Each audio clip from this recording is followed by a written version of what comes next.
The Empire may have no love for bearers, but it's none too fond of black market traders either. Can't have been easy for Doris. I'm sure it wasn't. But don't worry. She'll be all right. I hope so. Suppose you should know, eh? You had quite the past yourself before you came here, or so I understand.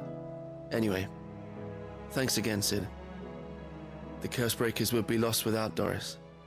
And you, of course. Keep up the good work, Cole.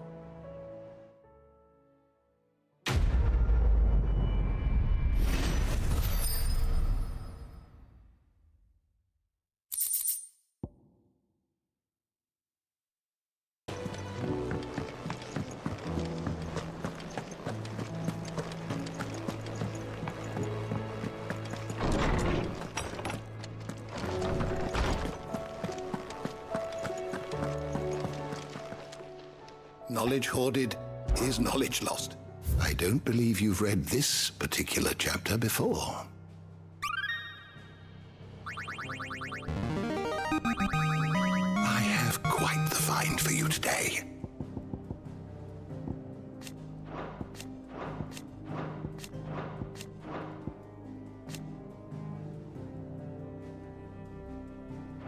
If you have a question for me, I should be happy to answer it.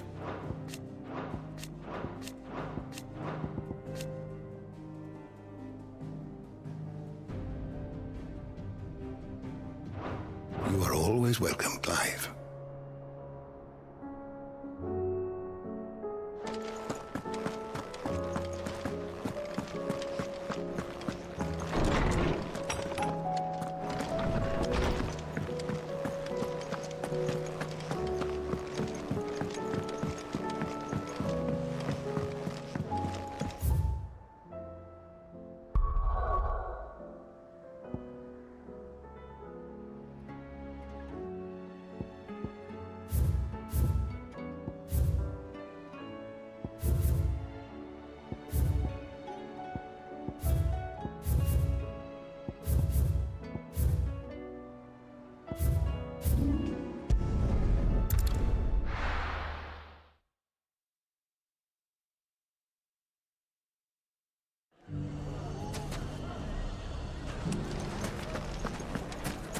Take that, you naughty thief! And that! Clive! To what do I owe the pleasure? I just wanted to see how the town's been faring since you brought everyone together. Since we brought everyone together, all is absolutely wonderful. Conrad and Natalie's hands remain safely away from each other's throats and firmly at the helm. Our stores are full, and the bandits still too disorganized to raid them. Just as the good Lady Jane and Lord Underhill intended. Are you a lord? Lubor's going to be one too. They're going to make him the Lord of Dalimil, because of how he stopped all the grown-ups from fighting. It's the mayor of Dalimil, dear child, and the vote hasn't taken place just yet. But if the people wish me to lead them, I shall. And my first act will be to build a school so that menaces like you two learn not to interrupt your elders. Speaking of menaces, there may be a rather worrying one just over the horizon. May there indeed. I'm afraid the example Conrad and Natalie set in putting aside their differences and presenting a united front might have caught the bandits' attention. And they might have elected to take a similar approach. They have formed what one could call a League of Outlaws, and they grow more organized by the day. But we'll fight them all off just like last time, no matter how many of them there are. Won't we, Lubor? Of course we will. If we continue to work together, we can overcome any challenge we choose to face. The longer we avoid facing this one, the more difficult it will be, until the only way to overcome it might be to run for the hills. Our best hope is to nip these efforts at organization in the bud, by finding those ne'er-do-wells who have yet to join the cause, and ensuring that they never do. Perhaps a certain Lord Underhill might be willing to lend us his aid once more? How could I refuse? Thank you, my lord. Victor will fill you in on the particulars. I have him stationed by the desert gate, receiving and collating reports from my scouts. Such an amenable soul. He reminds me of you. I'll go and speak with him.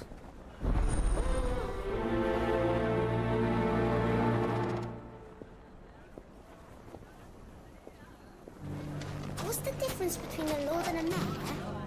That's easy. One of them swings a sword, the other forges them. A League of Outlaws. Sounds like we have some competition.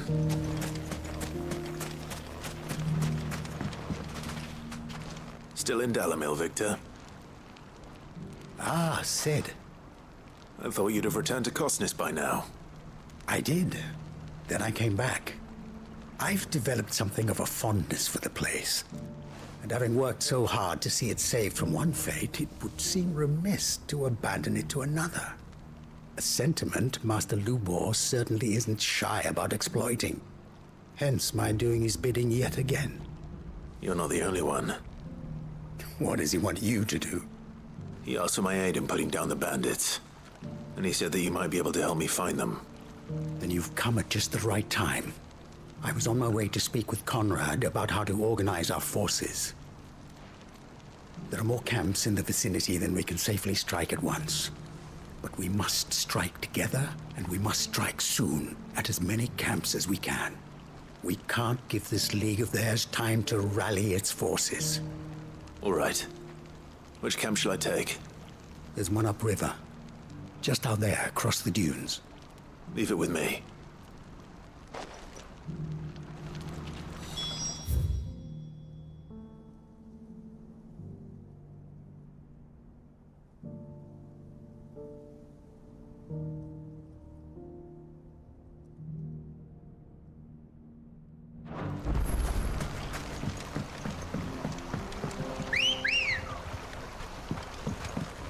Ready, go? Run like the wind. Those ne'er-do-wells on the way.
That must be the camp Victor mentioned. Come on then, Toggle. That's him! The one who killed Locke! Fingers! Take his head off!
I'd better let Victor know. Sid, where are you? Ah, I see the bandits didn't pose you any trouble. No, but that's not why you're here, is it? No. Something's happened. We need you back in Dalimil. What is it?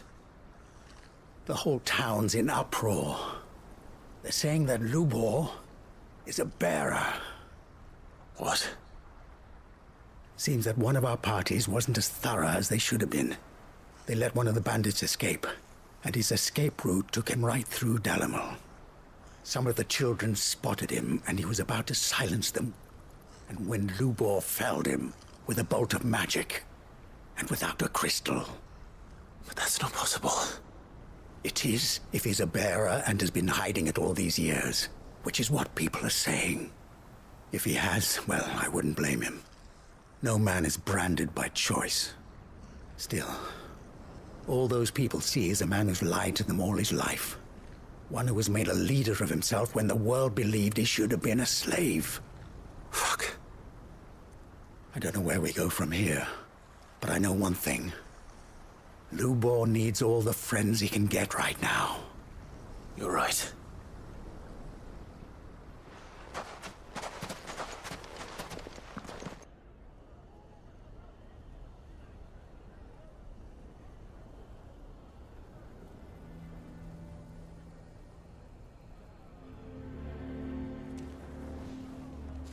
And now everyone knows. I made it a habit to keep a crystal close at hand for just such an occasion. And when that occasion arose, I forgot to reach for it. Well, it was bound to come out sooner or later. We're sorry, Lubor. We tried to keep running. But we just couldn't anymore. There's nothing to be sorry for. I rather enjoyed playing the hero for once. All that matters to me is that you two are safe. Look at him talking to his betters like it's nothing. All lies, I'll wager. Just like the ones he fed us all these years. Once people make up their minds, it's hard to change them. We need to do something, and quickly. Convince the people not to let their prejudices blind them. Convince them that nothing has changed. That their enemy lies outside these walls, not within them. You're right. We should speak to everyone. I'm glad you agree. I'll handle the townsfolk. I'm a Dalmec born and bred. They listen to me. You head to the tavern. Make Conrad and Natalie remember who Lubor really is. They know that Lubor and I are friends. I might not make for the most impartial of interlocutors. Lord Underhill of Randalar's League of Merchants, however, is a trusted and impartial mediator of note. I'll do what I can.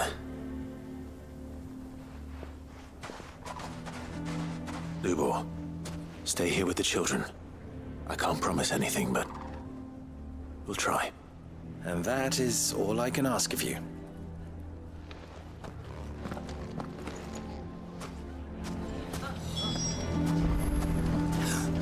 Why are you taking the bearer's side, Victor? Are you one too? You know I'm not. Just listen.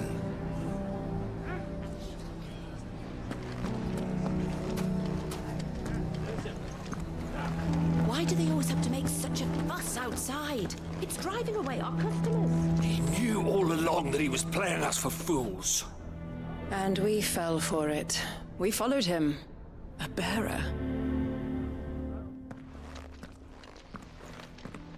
Forgive me for disturbing you, but could I have a moment of your time? I've seen your face before. As have I. Lord Underhill, wasn't it? Of the League of Merchants. That's right. I wanted to speak to you about Lubor. The rumors that he's a bearer. All true, I'm afraid. He'll never be mayor now. Not if I have anything to do with it. But what of his wares? Bearer or no, his steel is highly valued throughout the Republic. In this at least, he's done the town a service. Might that not earn him a little leniency? Leniency? He pretended to be one of us when he was laughing behind our backs all the while. I'm sorry, my lord, but he lied to us. He lied to you. He cannot be trusted.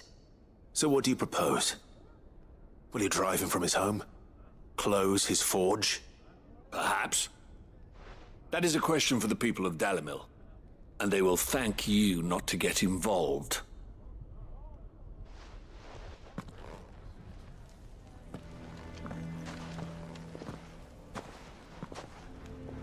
The townsfolk have made their minds up. There was nothing I could do. Nor I. Conrad and Natalie refused to consider anything but their own wounded pride. You never know. Once their anger is cooled, they might see things differently. For now, we should report back to Lubor. All right.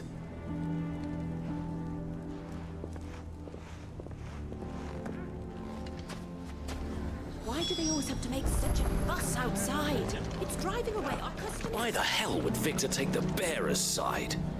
For a share in Lubor's ill-gotten gil, perhaps?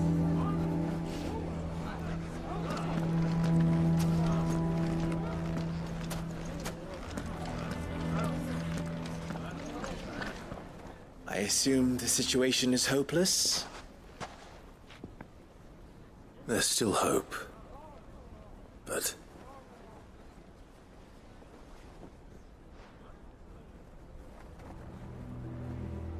But perhaps not in this lifetime, I think it's fair to say.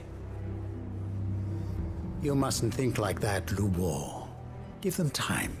They'll come around. We'll talk some sense into them in the end, you'll see. No, you won't. And your efforts would be better spent elsewhere. But Lubor... Rosina would often tell me that steel does not lie, that a blade is a reflection of the smith who forged it. To yourself be true, that was her point. Rather an ironic one when you consider that her life was taken with a blade of her own making. But I do not doubt that she was always true to herself and what she believed in, right to the end. And so must I be. I must do what I know to be right, no matter what others might think of me. And now, I know what that is. I must embrace my new role of villain so that the people of Dalimil have something to unite against. For only united can they hope to stand against the threat that awaits them. I'll need to make a suitably dramatic exit, of course. Don't go, Lubor. You're the only one who was ever kind to us. We'll be all alone. Again. Trust me, little ones. It is for the best that I go. Not only for the town, but for you, too. How could it possibly be for the best? These children need you. The least you can do is give the townspeople a chance to change their minds. I would not take it, Victor. It's over. Over, you say? And so just like that, you're going to throw this town and these children to the wolves? I thought you were better than this. But it seems you had me fooled as well. Victor. Forget it. Do what you will. You sure you're making the right choice, Lubor? Of those available to me, I believe it's the best one. Yes. Ah, but where are my manners? Here. Your reward for clearing out that bandit camp. Right then. I have packing to do. If there's anything I can do. Anything. I'll bear it in mind. Thank you.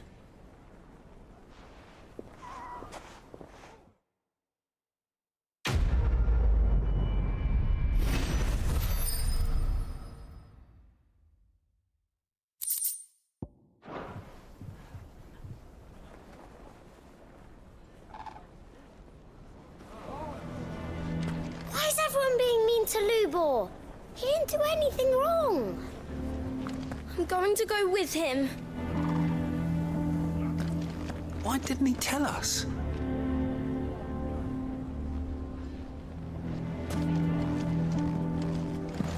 you're going to try and convince me to stay, save your breath. I will not put those children at risk.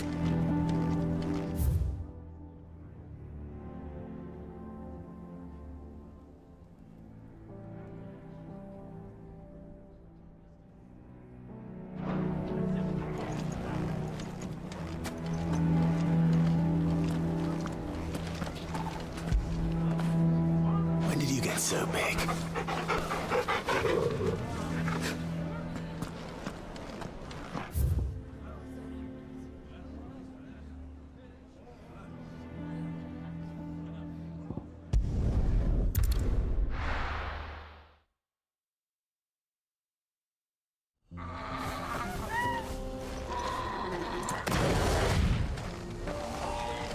Oh, you're here. August waiting for you inside. Well, go on then. So Dravost is still standing. For now, at least. If you can swing a hammer, you can...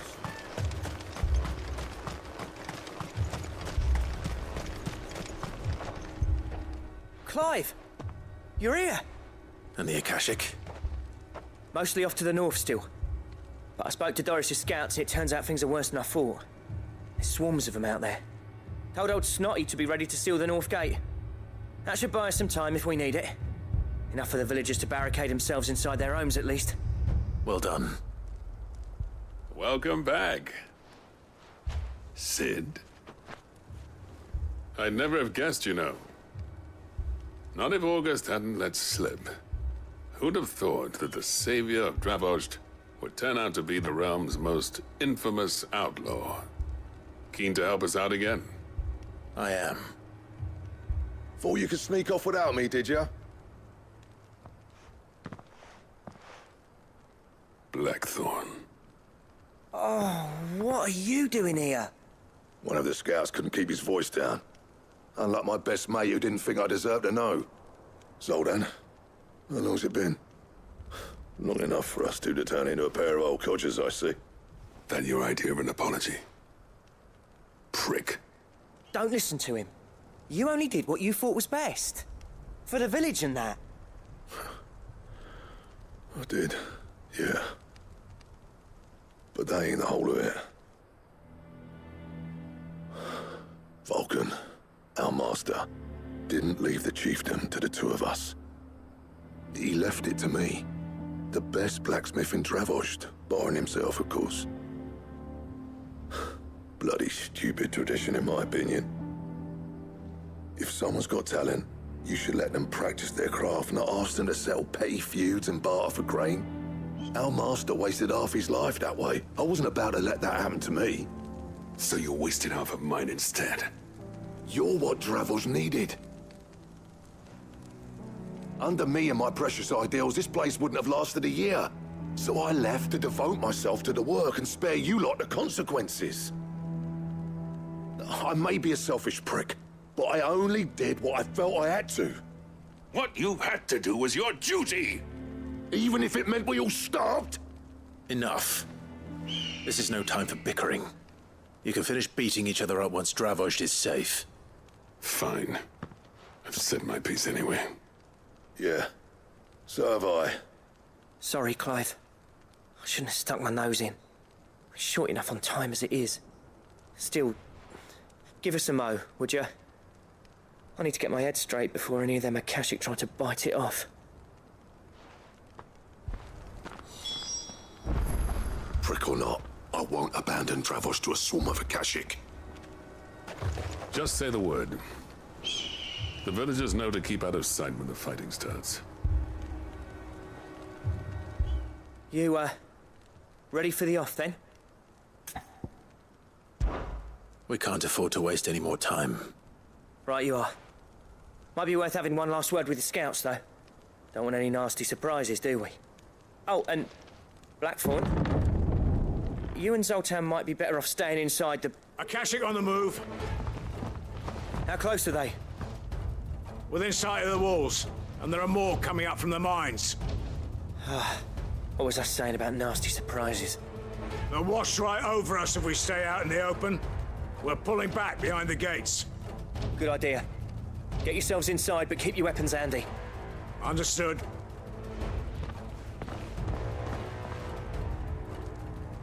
I'm prepared to fight if I have to. Well, let's hope you don't.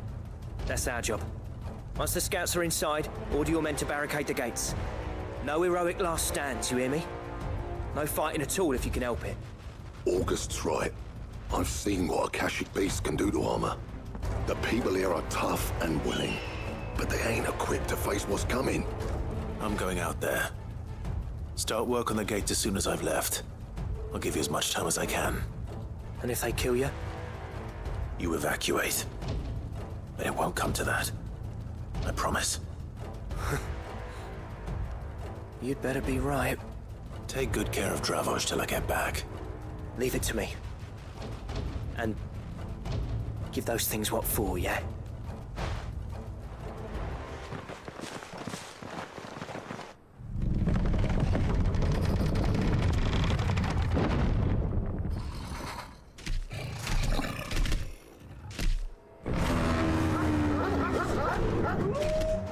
All right. Which one of you's first?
Is that it? Apparently not.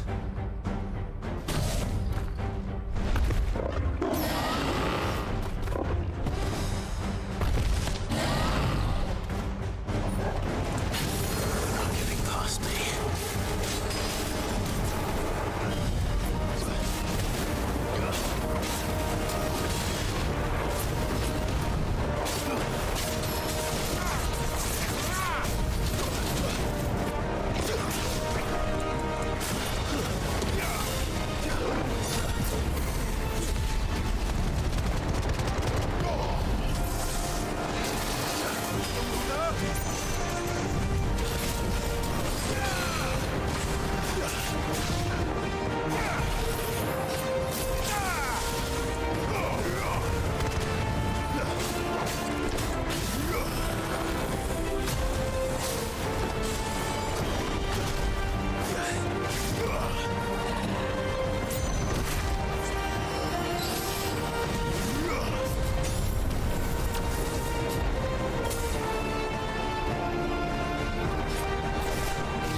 question is, did I miss any?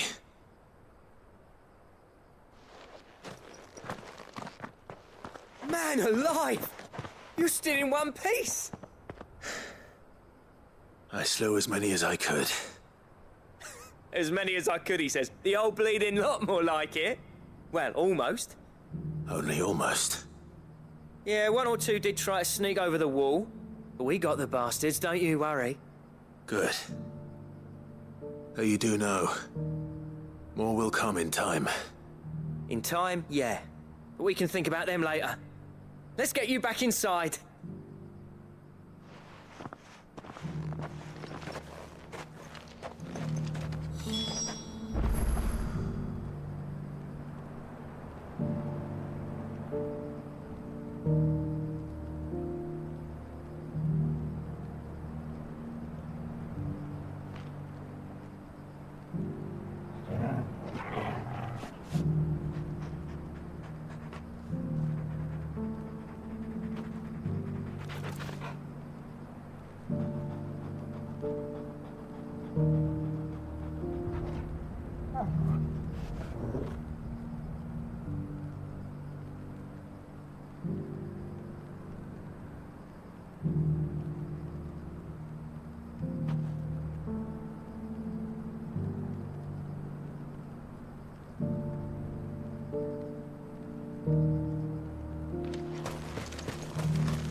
Sid, you're even more fearsome than your reputation. Enough to give those Akashic monsters nightmares. I almost felt sorry for the wretched things. But mostly, I felt grateful. Dravojst won't forget what you did today. I'm afraid I've only delayed the inevitable. There's no getting rid of that ether flood. Meaning that any living thing which stumbles into those mines will end up clawing at your walls again. And that's if the flood don't spread. If it does, well, I hate to say it, but the village's days are numbered. That may be, but we're staying just the same. With ether floods springing up all over, it's no less safe than anywhere, and more importantly, it's our home. We'll fortify the gates to the north, and I'll see that they're guarded day and night. All right. Then we'll give you a hand shoring up those defenses. As for you, Blackthorn, that's twice you've turned up when Dravoj needed you. So, thanks. I shouldn't have stayed away so long. And I shouldn't have left without talking it over with you first. Too bloody right you shouldn't. Though I doubt I'd have listened. I always envied you. How you made everything look so easy when, for me, it was anything but. You leaving gave me the perfect excuse to hate you. And from that day on, I never once stopped to wonder what it would have been like if you'd stayed. But what you said earlier, it was true. You'd have been the death of this place. Finally, something we can agree on. I hope you see the sense of it eventually. You kept this place alive. Alive, perhaps. Wealthy even, but Dravoj isn't what it once was. Our work used to be the pride of Dalmekia. Now, we churn out the same rubbish day after day because it's easy and turns a profit. It's not about the craft anymore. I wouldn't send my sons to war wearing the shit most of our smiths are making. I've kept working, honing my skills, trying to lead by example, but no one sees the point. The average castle apprentice has as much passion for the craft as our current lot. Come back to us, Blackthorn. Remind Dravoj what a true master blacksmith looks like. I'll even man those bellows of yours if it means we can work at the same forge again. That's a kind offer. Kinder than I deserve. And I wish I could accept, but I'm needed elsewhere. There's people who trust their lives to my steel, and I daren't let them down. Fair enough. But that doesn't mean I couldn't visit from time to time. Let's see if we can't rekindle this town's passion for the craft, shall we? I'd like that. Just be sure to tell Snotty to let me in the next time I come calling, yeah? Knowing him, he'd let you in anyway. Blackthorn. The Master Smith turned outlaw, back in my good graces. I never thought I'd see the day.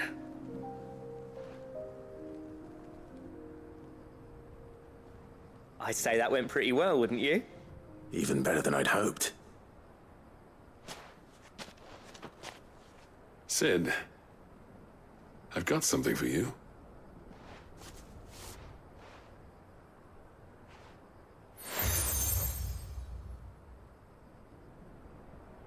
And this is?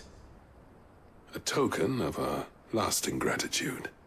But I'm of a mind to make you a far grander gift. Designs for a certain sword have been passed down from chief to chief for generations. Now hold on, Zoltan. There's a reason no one's made that blade in centuries.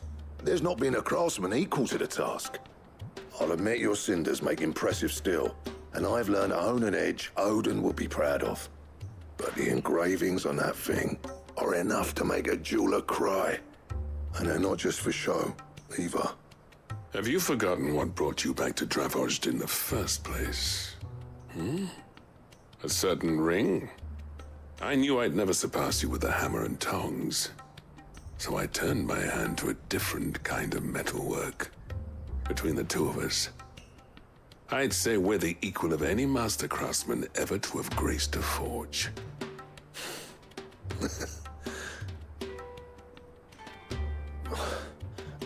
You know what? I think you might be right. Clive, you wouldn't mind if Zoltan came back to the Hideaway, would you? He's more than welcome. As long as he can keep our secret. Right. Zoltan, get your tools. We've got a legend to forge. With a little help from Blackthorn, I don't see why we can't restore Dravozd to its former glory. Barring ether floods, that is. I'll get him back to the Hideaway. Don't you worry about that. I'll tell you what, Clive. If we pull this off, it will ruin every other sword you've ever held.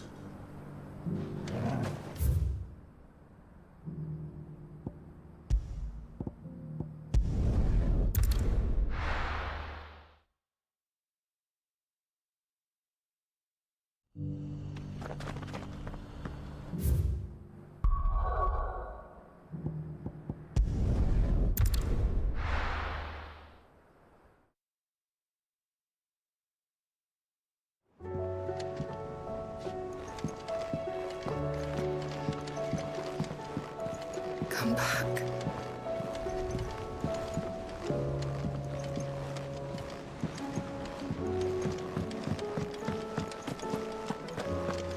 What do you recommend? A shirt. This is a tavern, not a brothel.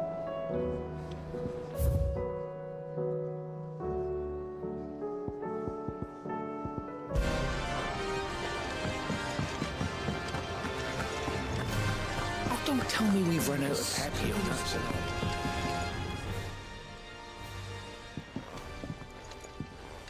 Ah, the man himself. We were just about to make a start on that sword I promised you. It's funny, but none of this would have been possible without your help. You remember Camille? We'll be using his leatherwork for the grip. The steel, meanwhile, will be tempered in a fire, burning the cinders you charmed out of old Zoltan here. And that whetstone from the Outer Isles, that'll be what gives the blade its edge. And the final flourish will be my talented colleagues' engraving. A team effort led by the greatest blacksmith alive. Now, save that talk till the thing's finished, yeah? Right. I'm ready if you are. To the bellows it is, then.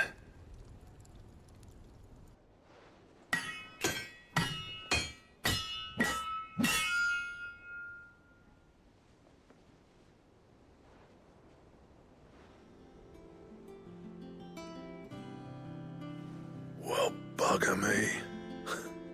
We actually did it.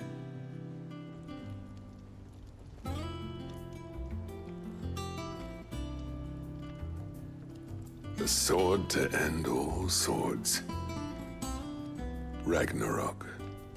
It's quite something. I trust you'll take good care of it.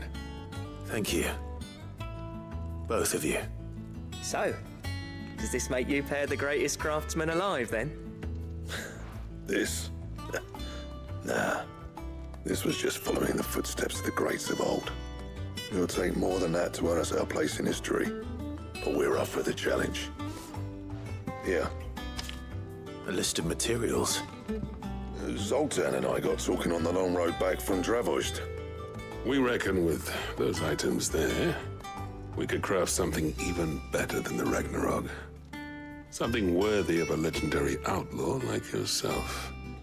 That's a weapon I'd like to see. You leave this list with me. I was hoping you'd say that. One legend at a time, eh, lads? Before you start on the next, who fancies raising a cup to friendship reforged? Good idea. No more drinking to forget my past. It's about time I had something to celebrate. Then tap the kegs! Vulcan's boys are on their way!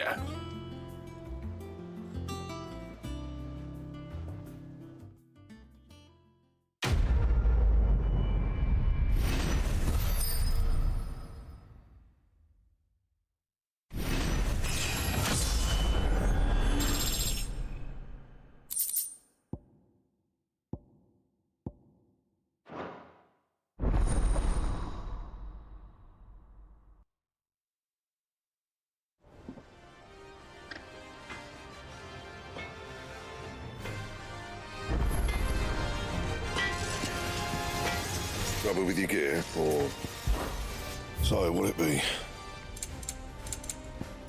And? Well, I never, but if it hadn't been for you.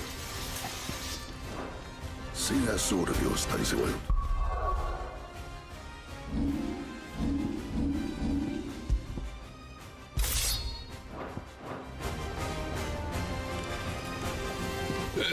No need to thank me for the sword.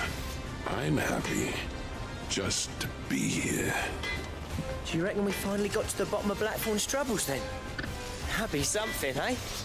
No, he wouldn't be Blackthorn if he didn't... Trouble with your gear, or... What's that for you, dear?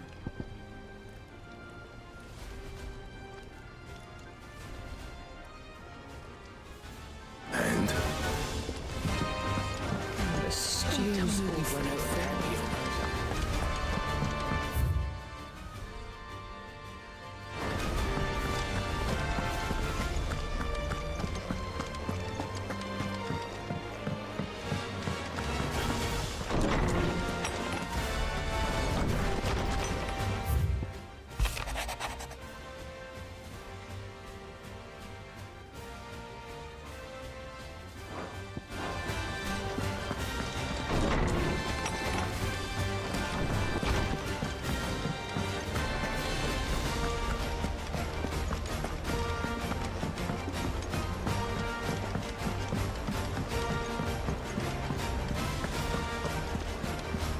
Covered in nicks and lumps, the lot of them.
down.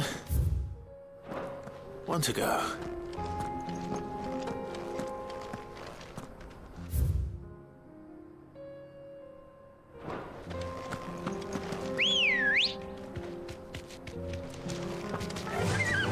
Run like the wind.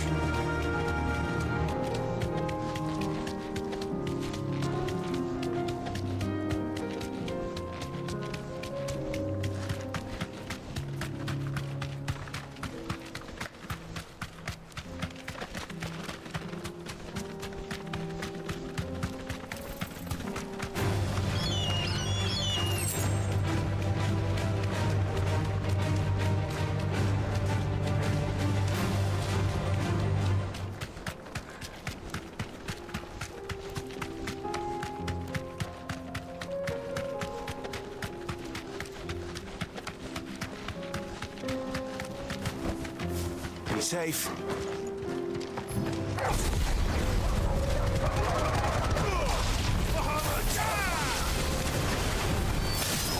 It's over.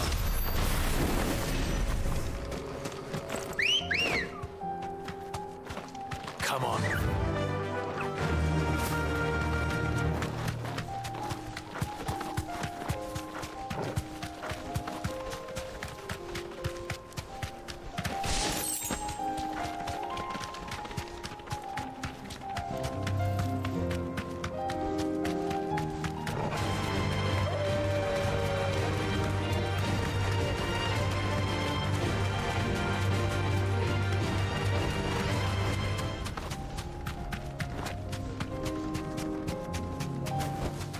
That'll do, girl.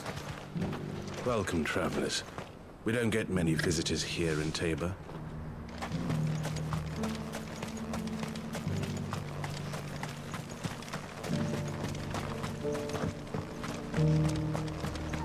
The bearer of the burning quill is within, my lord. Prithee enter.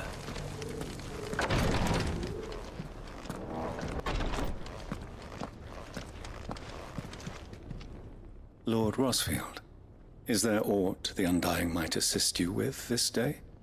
Perhaps. My brother said that your order was helping him with his quest to uncover Ultima's origins. Have you learned anything of note since last we spoke? Little unless, I regret to report. I see. Be assured, however, that we will not rest until the truth is known.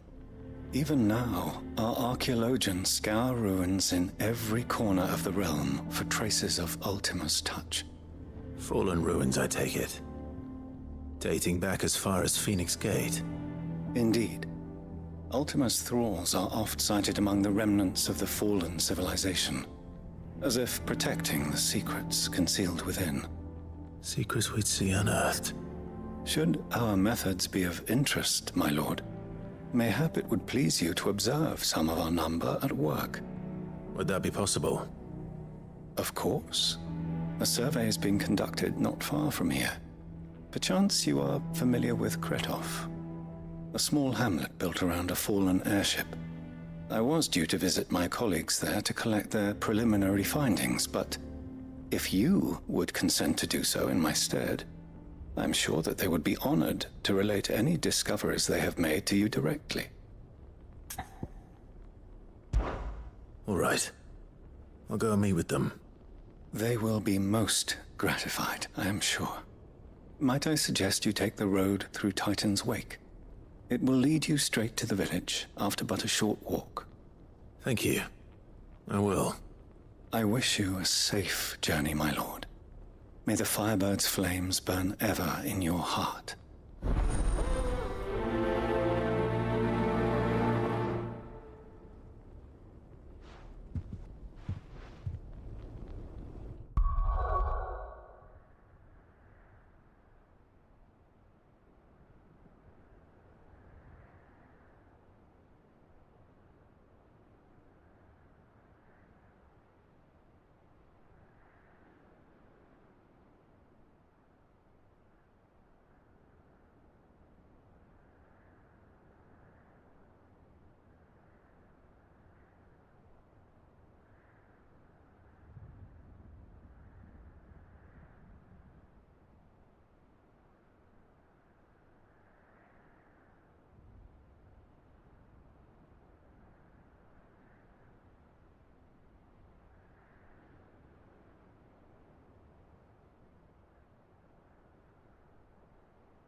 A village built around an airship.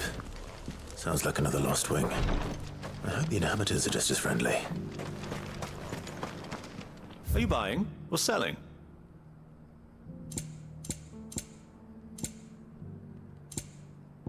A fine choice. Come again.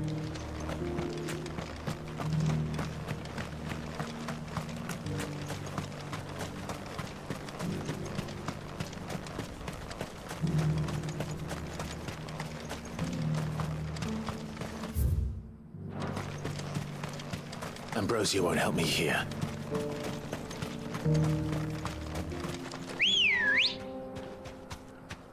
Let's go. Faster!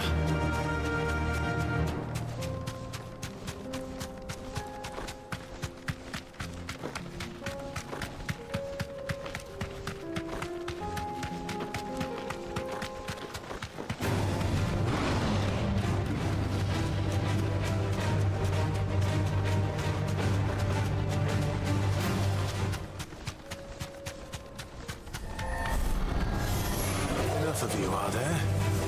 Thanks, girl.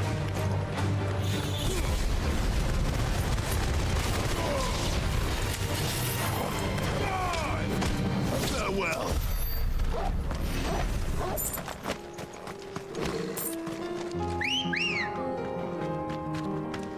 Come on. Yeah!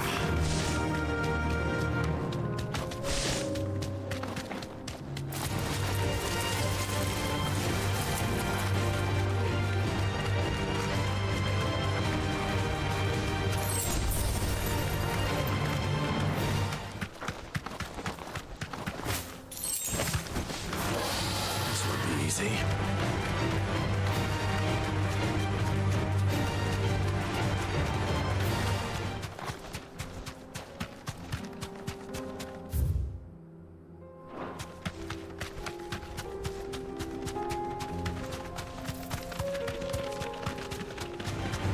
This might take a while.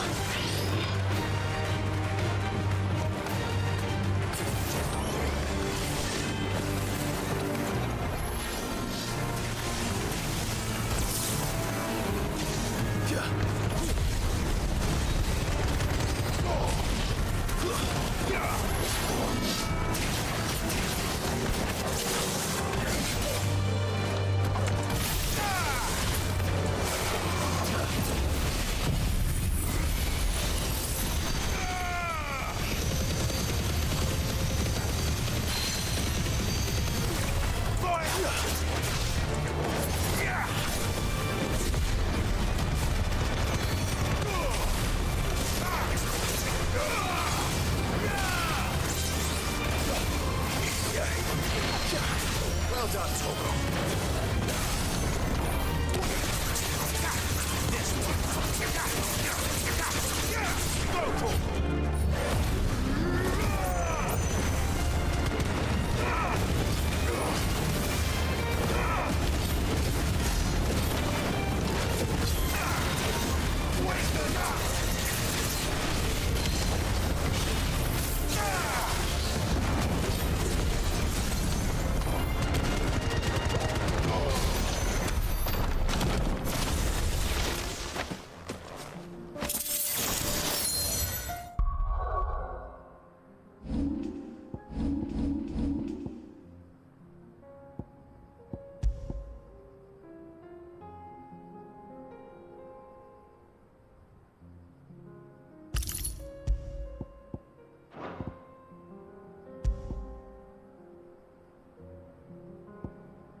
finished!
Surrounded.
Oh no.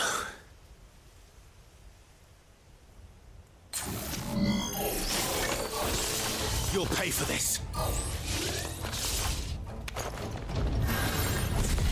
They still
whoever that thing is. Say it's their leader.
Should have stayed in the past.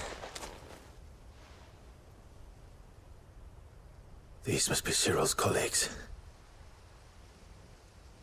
You have our thanks, stranger. Who are you? Forgive me, my lord. I did not recognize you. You are Lord Rosfield, are you not? We are archaeologians, tasked with surveying this site. When the echoes appeared, our brothers here occupied their attentions. Thanks to them, and to you, we were, for a mercy, able to see our duty to its conclusion. You call that a mercy? Your brothers might still be alive if you put their safety before your duty. Surely this survey wasn't worth dying for. We are charged with uncovering Ultima's origins, a duty of the highest import, as I'm sure you will agree. And you think your dead brothers would agree with you too? I know they would. They gave their lives for the cause, an honor to which all undying aspire. Now, to what do we owe the honor of your presence, Lord Marquis? Cyril told me of your work here, and I agree to collect your findings in his stead. I see. That is most kind. Pray, take them then, with our humble thanks. May the Firebird's flame burn ever in your heart, as it does in ours.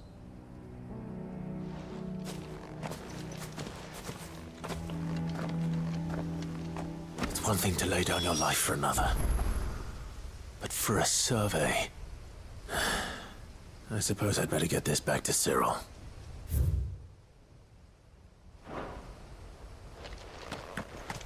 Think no more of us, my lord. Only deliver our findings to the bearer of the burning quill.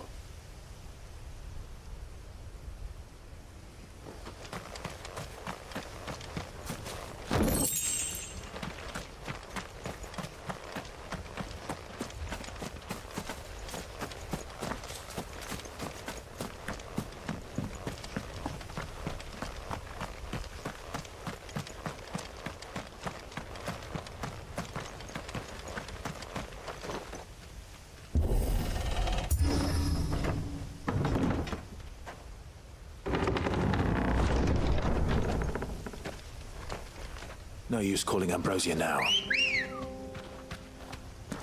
Good girl.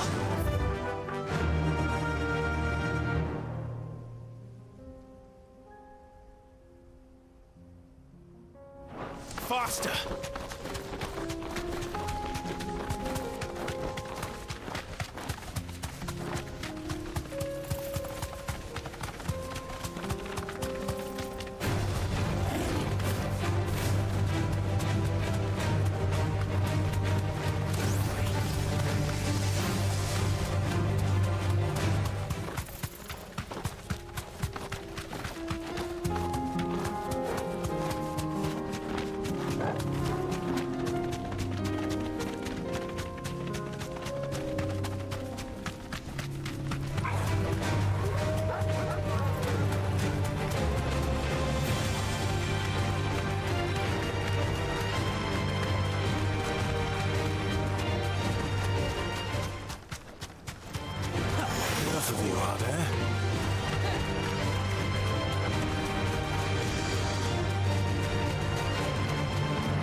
The greater number of our order live among the masses, hidden in plain sight.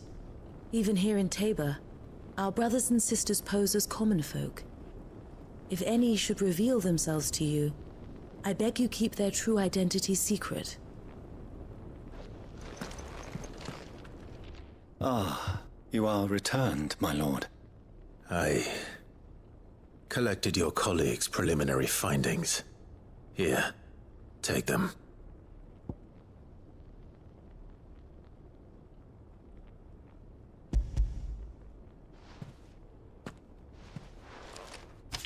My thanks. I shall study them, and inform you forthwith if I discover aught that might aid you in your fight against Ultima. Cyril, your survey party suffered several losses in Kretov. Losses which could have been avoided, had the others not chosen to complete their work, instead of saving their friends. Were these your orders? No. This was their choice. Every Undying devotes his life to the service of the Phoenix. It is our sole duty, and should we die in discharging it, so be it. Even when death is avoidable. My lord, I fear that this is not a point over which it would be fruitful to argue.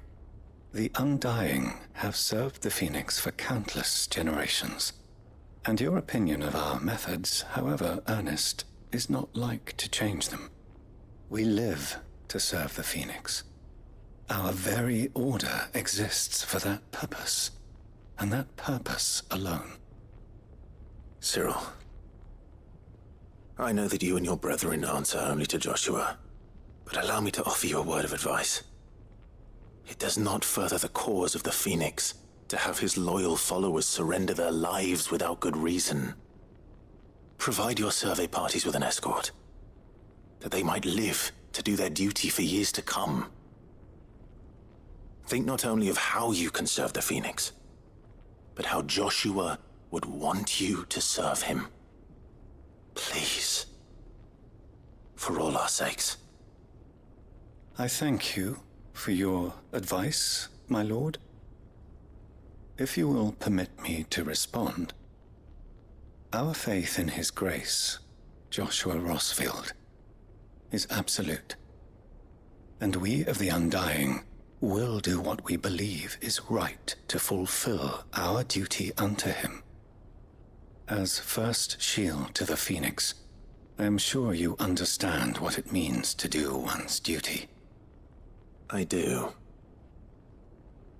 Then we are of the same mind. And it is my hope that we may continue to do our duty together.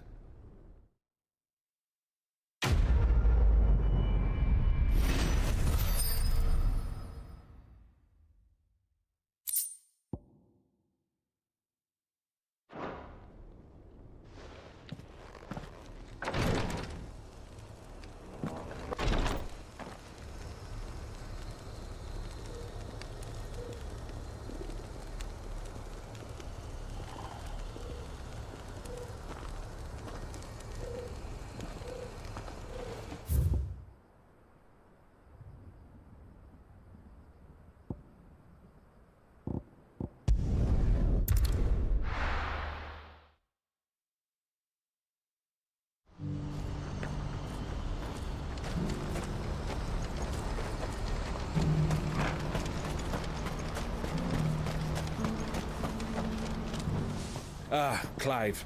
You'll be pleased to know that the negotiations are progressing well. That is good news.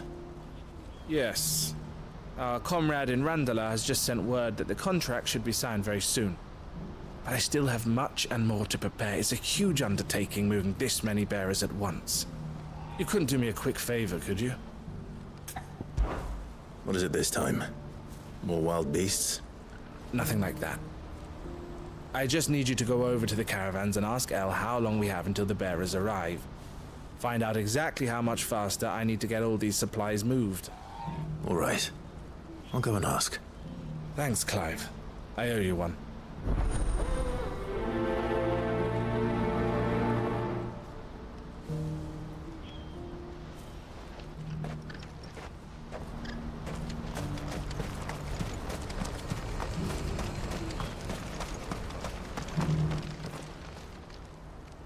Don't blame yourself, El.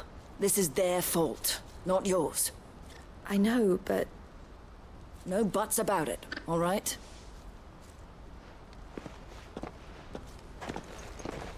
Is something wrong? Vonnie came to give me a message from our intermediary. The talks with the Republican army have fallen through. They've reached an agreement with the Silver Peak Consortium instead. Though prices have fallen of late, we deliberately offered above the going rate to try and deter other bidders. But the Consortium offered double what we did, and the army jumped at the chance. And you had no opportunity to make a counteroffer? None at all. And we were so close. Elle? What's happened? I saw Vonnie leaving. She didn't look happy. And with good reason.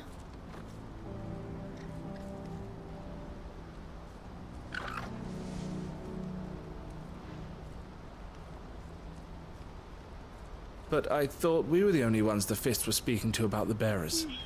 How did the Consortium even find out about this? It's not so surprising. They have ears all over the Republic. This isn't over. The Consortium will have to sell these bearers eventually, and at the price they paid, buyers will be few and far between. I'm going to Randalar myself. Alone? You sure that's wise? Are you offering to be my bodyguard? How kind. Meet me at the checkpoint near the capital gates. I'll send an owl ahead and request a meeting. You go to Cashlock, Theo, and get everything ready. We've waited far too long as it is. Even if I fail to free these bearers, there will be others. Someone needs to prepare the place and keep any prowling beasts at bay. Oh, and that's me, is it? Well, it looks like I'm following orders till she gets back from meeting the Silver Peak Consortium, who've been doing their best to undermine our scheme. She'll never join them after this, surely. No, she said it herself. She still has plans for Cashlock, even if this one falls through. She means to stay with us, then. I can't say I'm not happy to hear it, but... is this what she really wants? You have to trust her. You're right. It's what she wants now. And if Elle's off fighting for the cause, I should do my part too. So I bid you farewell and safe travels, my friend. I'll gather my men and leave for Cashlock. We'll make sure the place is well stocked and defended. You go to Randalar and see if you can stop my sister biting the Consortium's heads off. If she won't consider her prospects, someone has to. I'll do my best.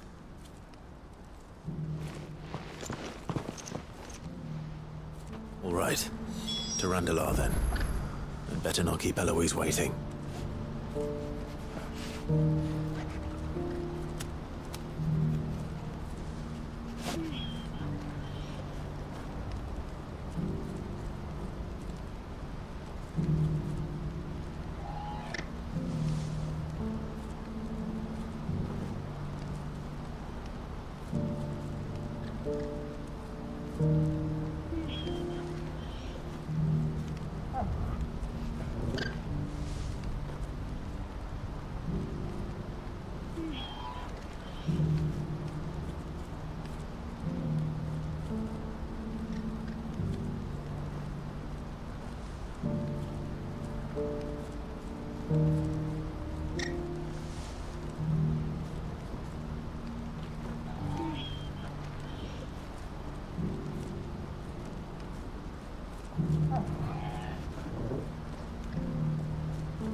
What's happened?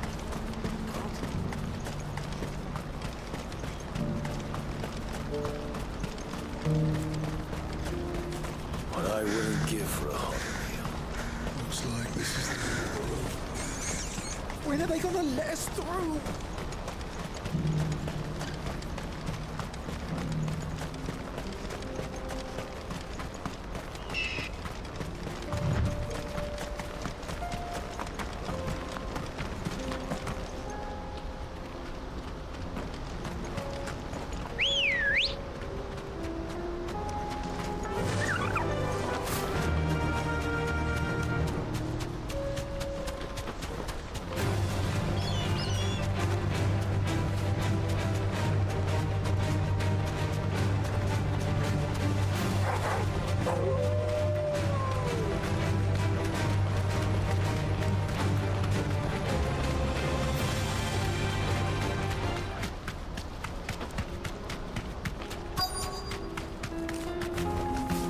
safe.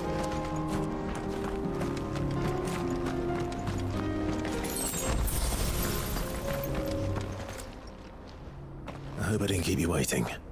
Did you arrange to speak with the consortium? Here they are now. You wish to consult with me? I did. It's about the bearers you recently purchased from the Fist. We had all but finished making arrangements to buy them ourselves, and then you stepped into the fray. You misunderstand. The consortium had an interest in purchasing them from the very first. It was only our regard for you that kept us from bidding. But your hesitancy in accepting our offer to you suggested that the regard was not mutual. And so we resumed our business. I did not hesitate. I am simply not inclined to make such decisions without first giving them due consideration. But what is done. Come then. How much do you want for them? Alas, you are too late yet again. We rarely take on such unconventional merchandise without a purchaser in mind. The bearers belong to him now. Who is your buyer? A trader from across the water. A most demanding fellow, if it's any consolation. He insisted the bearers be fed, dressed, even given their own bunks for the voyage over. That's what you get when you deal with continental types. I wouldn't know. Oh yes, the culture on the continent is quite different to ours. They pay good money for bearers not fit for the knacker's yard, and treat them like kings. But as long as they pay... That does sound unusual. No matter then. If they've already left our shores, there's little that can be done. Allow me to withdraw my interest. And with it, my interest in joining your organization. My associates will be sorry to hear that.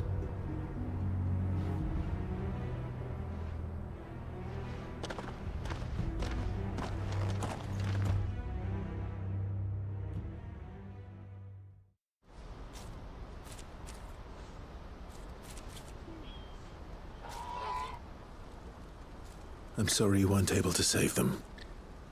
As am I. But I only have myself to blame. He was right, you see. The Silver Peak Consortium did intend to buy those bearers before I did. Their representative hinted at a possible purchase when he came to recruit me. I feigned interest in joining them in the hope he might be encouraged to tell me more, and he did just that. As soon as he left, I sent my own offer to Randalar. So you never... No. I entertained the Consortium's proposal solely so I could learn more about those bearers. But I was a fool to think they wouldn't find out. I knew exactly who I was dealing with. You tried. I did. And if what he said was true, the bearers are to be well treated. Which is something, at least. But they deserved more. I wanted so badly to see them freed. Eloise! Eloise! Word from Cashlock. The village is under attack. A pack of beasts have come down from the mountains, and there's a dragon at its head. Theo and the others are trying to hold them off as best they can, but the odds are against them. They need help, and fast. Theo! I'll go on ahead. Thank you, Clive. I'll gather some men and join you there. Just... make sure he's safe.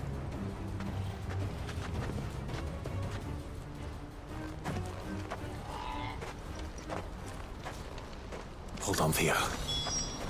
I'm coming.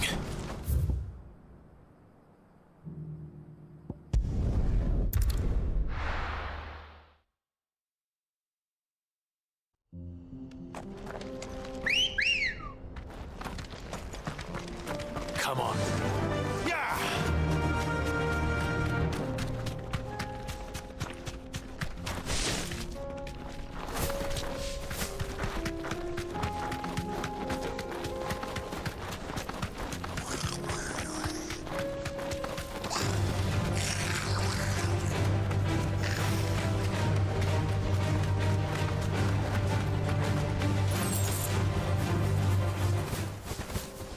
That'll do, girl.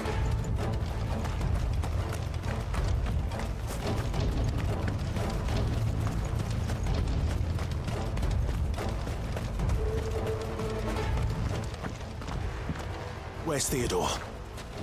Up river! He led the dragon that way to keep it from the village, but the whole area is flooded with ether. We just have to pray he makes it out in one piece. I can do better than that. Torgal, with me.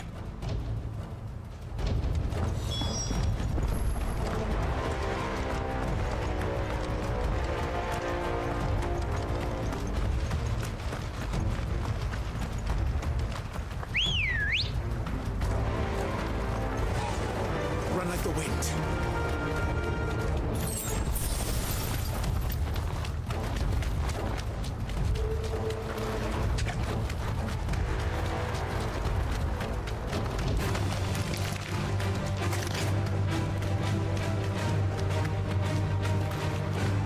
Where are you, Theo?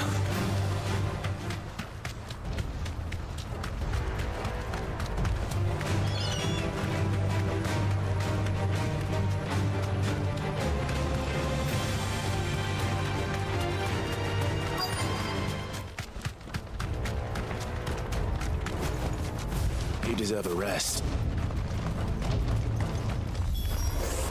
Damn it. The ether's too thick.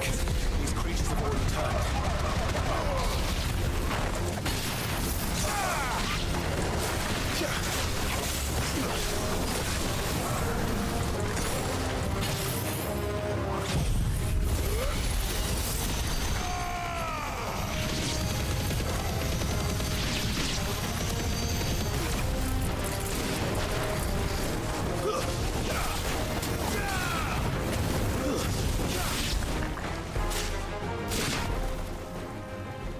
I can't waste any more time.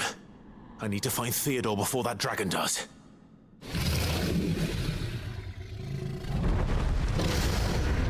Looks like it's found me. This thing's turned as well. This isn't going to be easy. Waken winds!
Clive?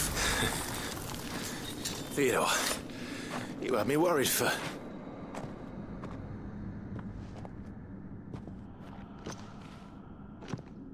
We have to get you out of here.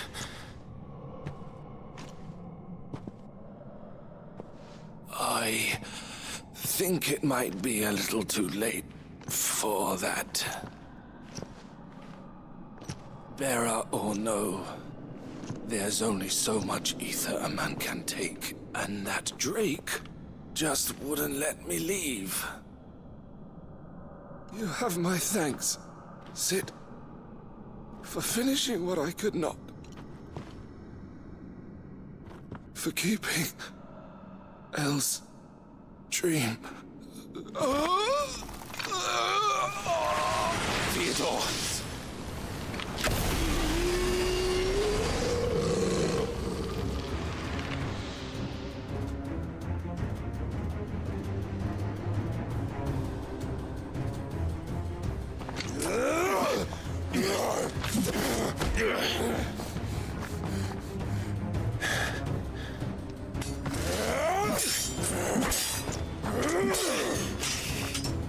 Don't make me do this. Stop it, Theo! Stop! Stay back, Eloise!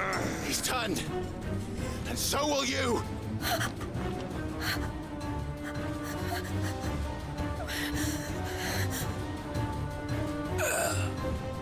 Elle. Theodore.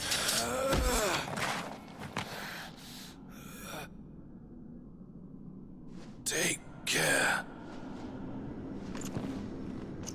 of my sister. Theodore, wait.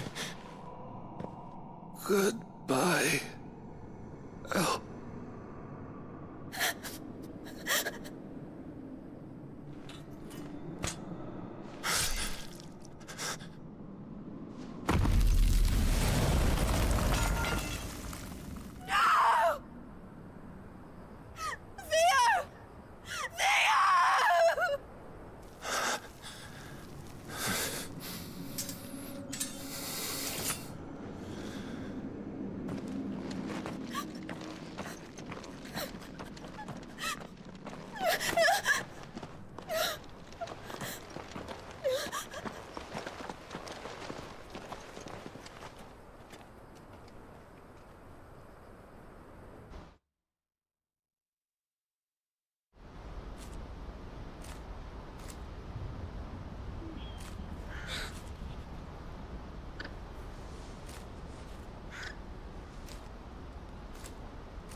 Thank you, Clive. I think I'll be all right now. That was true bravery he showed. Leading the dragon away from the village like that. His first instinct was always to protect people. To put others' well-being before his own. And now he's gone. Because I sent him to that place, against his will. It wasn't against his will. He was ready to do whatever it took to show you he could stand on his own. So that you would finally be free to live your own life. To live my own life. He never could come to terms with the choice I made. What exactly happened? You once told me Theo was the first bearer you ever helped.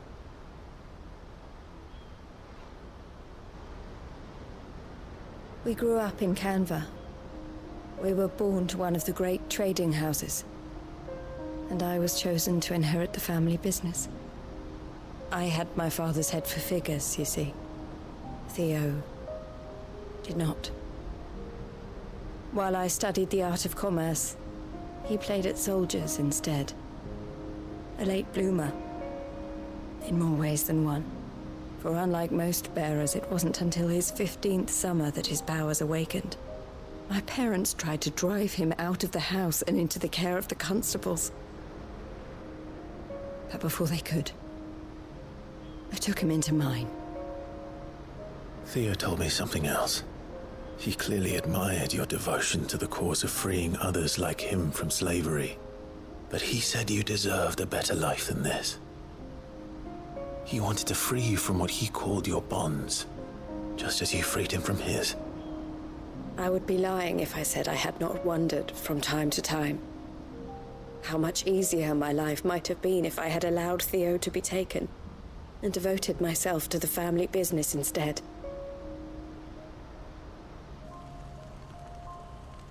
But I have never regretted the decision I made. Being with my brother meant more to me than tradition or reputation. I only had to look at him to remind myself of that night and the choice I made, and the fact that I would make the same choice again in a heartbeat.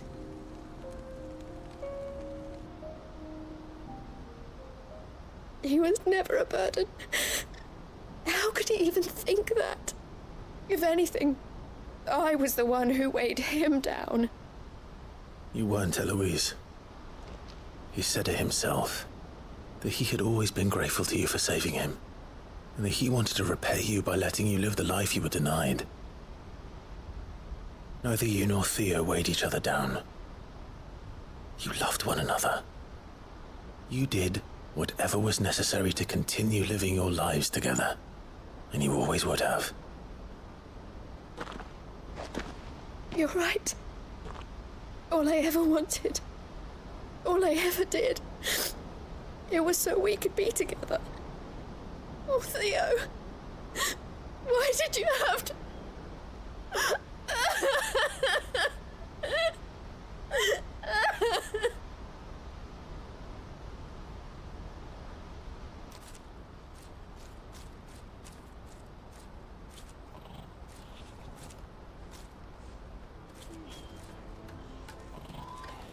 I know Theo wanted me to move on, but I'm staying here at the Crimson Caravans to continue our work. We can make a difference here. We can help people, save them. I need nothing more from life than that. So I'll carry on doing what we do, ensuring that goods, people, bearers get where they need to be, bringing smiles to people's faces just like we always have, and to Theo's, wherever he is. This is the life I have chosen. The life I will always choose. I've made a choice of my own, to continue helping you however I can, whenever you need it. Thank you, Clive. Let's go on together then. For Theodore.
There were ghosts at the gates not days ago.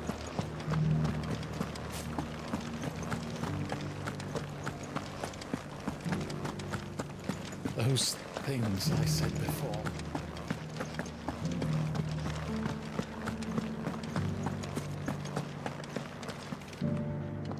Oh, Clive. What am I to do? My wards and I may soon be without a home. What's happened?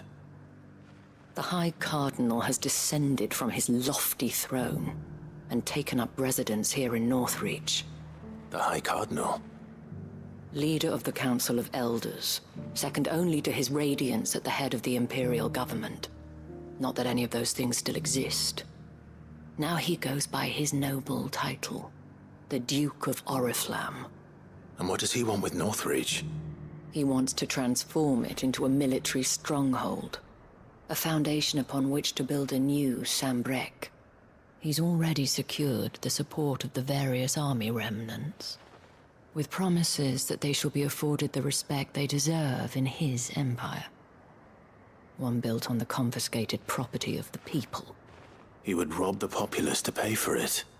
Believe me, I have used every means of persuasion to discourage him from this folly. But for whatever reason, he will not listen to me. What does Captain Philippe make of this? When the town was under attack, it was him the soldiers rallied around. Couldn't he use that influence again? How? By speaking out against one of the most powerful men in Sambrec.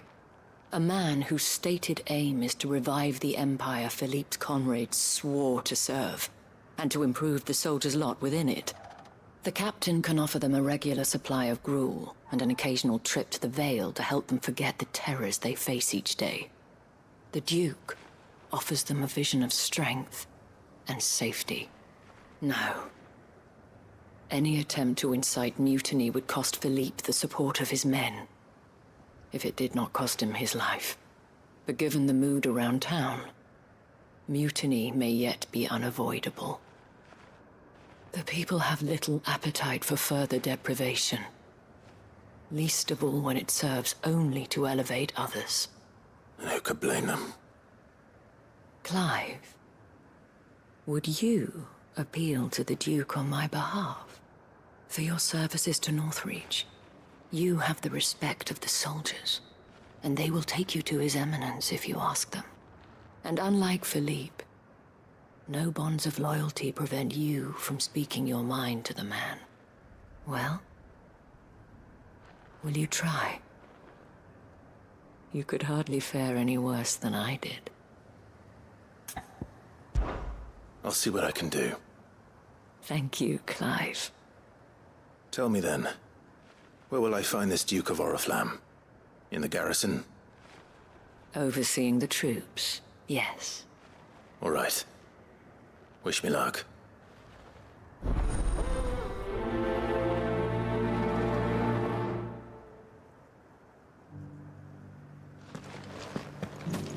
I may have met this Duke before, at the Remembrance Ceremony. Let's hope I didn't make a strong impression.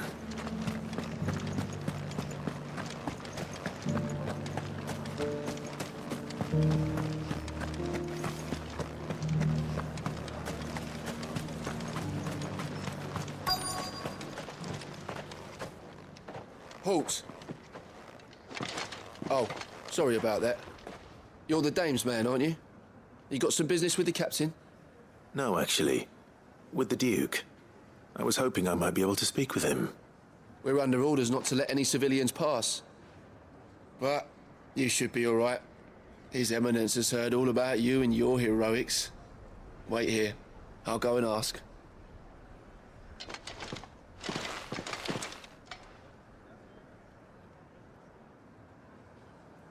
So, you are the sellsword who lent his aid to the garrison. The Empire owes you a debt, and I shall see it repaid. But tell me, is it wealth that you seek, or favor? Neither, Your Eminence. I thought only to inquire about your plan to turn Northreach into a stronghold. Ah, I see. You are worried the expanded garrison will render your services redundant. Yet you needn't be. A proud fighting man like yourself shall always have a place here. Pride of place, in fact.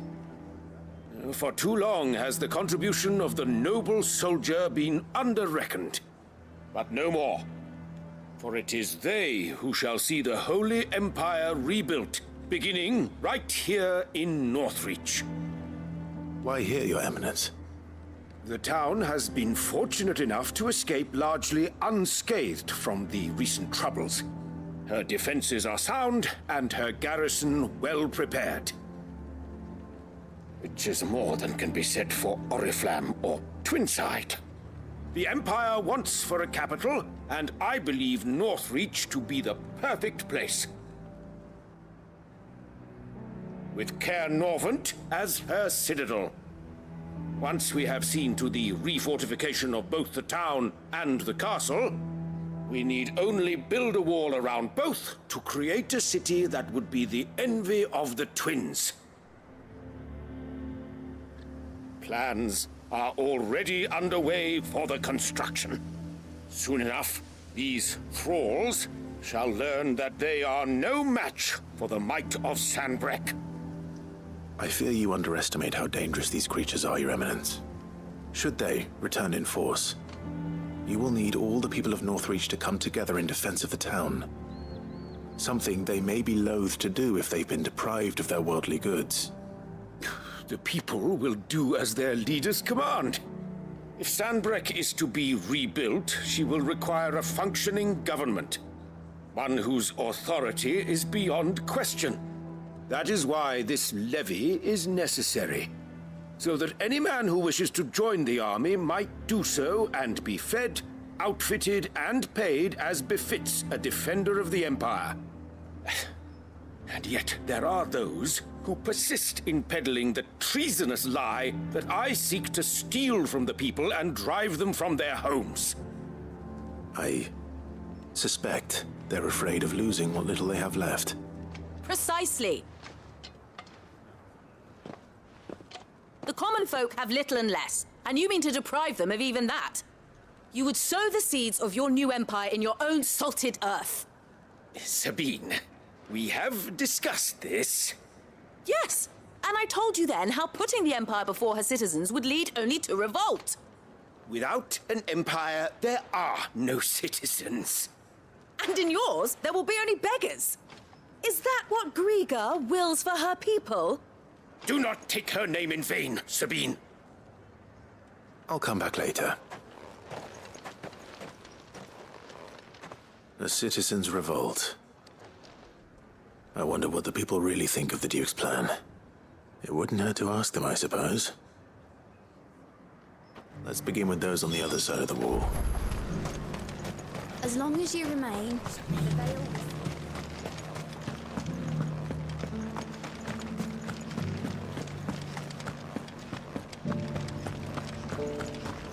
You needn't fret. The creatures.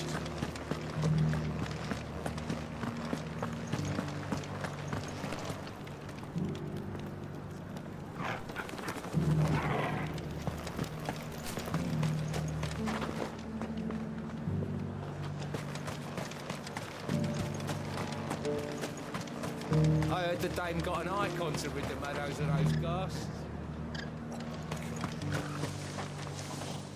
A question, if you don't mind.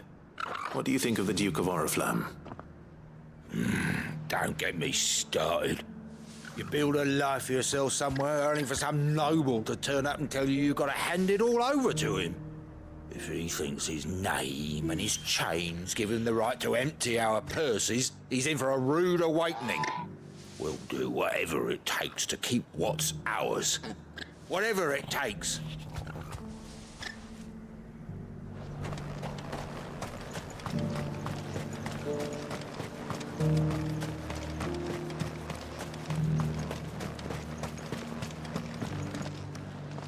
All right there. What is it you're after, sir? Just your opinion, actually. I wondered what you thought of the Duke of Oriflamme. Oh, him. Not much. None of us traders do. It's thanks to nobles like him that we had to set up shop this side of the wall in the first place. Couldn't have the rabble getting any closer to the holy capital, could they? And now he's trying to drive us out completely, threatening to take everything we got from us if we don't clear off. If the dame said she wanted him run out of town, I'd be straight through that checkpoint, tar bucket in hand.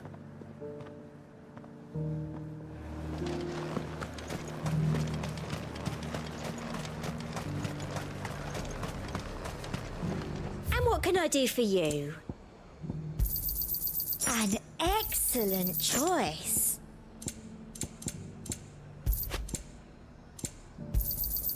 You've a keen eye.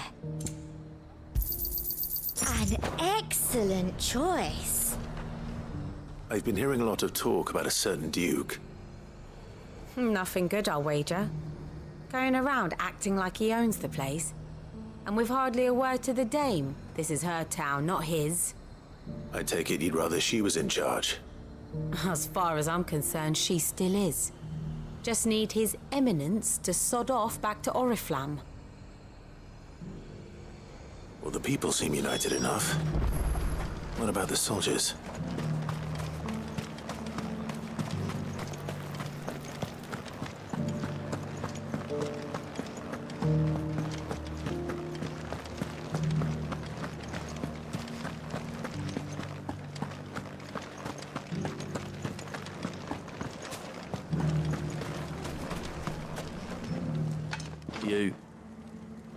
You're the one who was talking to His Eminence. On the dame's behalf, yes. I was trying to persuade him not to take the people's goodwill for granted, but it seems my words fell on deaf ears. What do you think of his plans? I'm a soldier, mate. He tells me what to do, not the other way round. Listen, I've got nothing but respect for the dame, but I've got a family to look after. That's where my loyalties lie. Not with the town or the Empire, but with my wife and children. If the Duke can get us the men and the equipment we need to fight off those blue-skinned bastards, I don't care how he does it. I left everything. As long as you remain, the veil...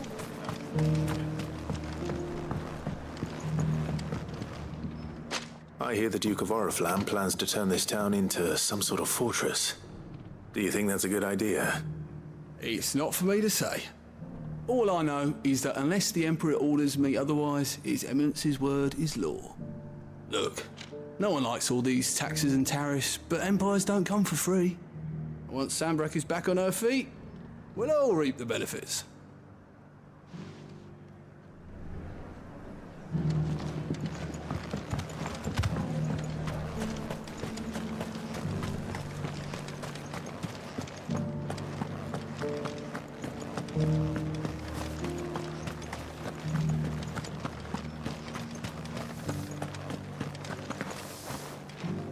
Excuse me, do you have a moment? I wondered if you'd mind sharing your thoughts on the Duke of Oriflamme. Well, he's made a lot of enemies coming in the way he did. I mean, look around us. You can see the state the realm's in. The traders might not like having the screws put on them, but if they volunteered a few more of their hard-earned gil before things got bad, maybe they wouldn't have to. I think the Duke's got a point when he says rebuilding the Empire's the best way of making sure we're all protected. And if that means people who don't know one end of a sword from another have to make way for those who do, well, that's just how it goes. Let's see what Philippe makes of all this.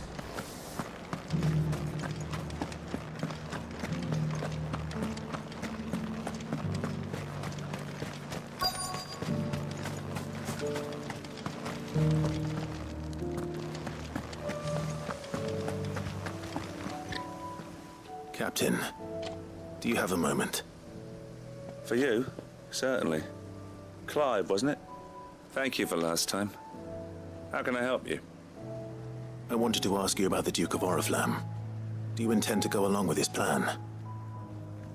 But to tell you the truth, I'm in two minds. It's my sworn duty as a captain of the Imperial Army to obey his orders. But I can't say I agree with him. Philippe, I remember you saying that you became a soldier to protect the people you loved. The Dame included. That's right, I did. Well, she doesn't agree with the Duke's orders either. She thinks they could tear Northreach apart.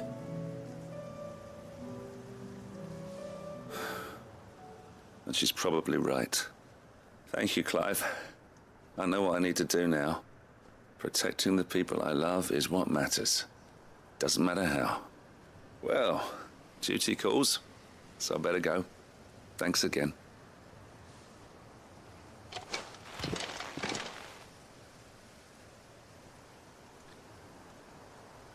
It seems Philippe wants to do the right thing at least. I expect Isabel will be pleased to hear that, if nothing else.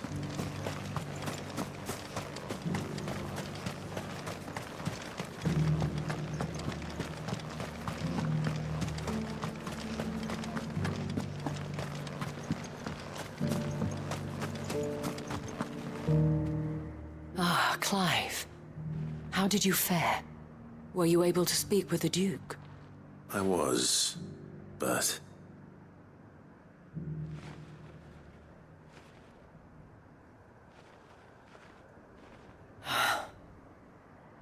So Northreach is to be a fortress after all. Well, it will certainly help to hold back the thralls. There's no denying that. Though I doubt it will come as much consolation to the townspeople whose worldly goods are confiscated to pay for it. They deserve to be heard, Clive. To have a say in this new empire the Duke means to build. Sadly, His Eminence values their obedience more than their opinions, and hopes to reassert the authority of the state. I fear he sees the people as mere pawns on his chessboard to be sacrificed for the greater good. Needless to say, they themselves are of a different opinion, and would rather their destinies were in your hands. The soldiers, meanwhile, are content to follow their orders. And not just because of the Duke's rank, but because of his vision. I thought as much. Had I sworn to protect Sanbreque, I dare say I too would want nothing more than to see it rise from the ashes. Thank you for trying. But the battle is lost. I don't know about that. What happened to your uniform? I handed it in, along with my resignation. Told the lads I wished them well, but that I owe it to those I love to call it a day. But why? Because I realize what really matters to me. Not following some nobleman's orders for the sake of it, but protecting what I care about. Protecting Northreach. I honestly don't know when those monsters will return, but I'm certain they're not finished with us yet. And when they do come back, we need to be ready for them. We need to stand together, all of us. And with you to lead us, milady, I reckon we can do it. It was you who finally convinced me, Clive. There's no point following orders if they go against everything you believe. Indeed. All of us, standing together. That has always been Northreach's best hope, and one which still lies within our grasp. We have only to turn our attentions to the true enemy. Thank you, Philippe, for showing me what I must do. Anything for you, milady. Speaking of standing together, would you mind if I borrowed a few of the lads from the Vale to help keep watch around the town? I fear His Eminence has loftier tasks in mind for the guard. Not at all. Be my guest. Wouldn't be the first time.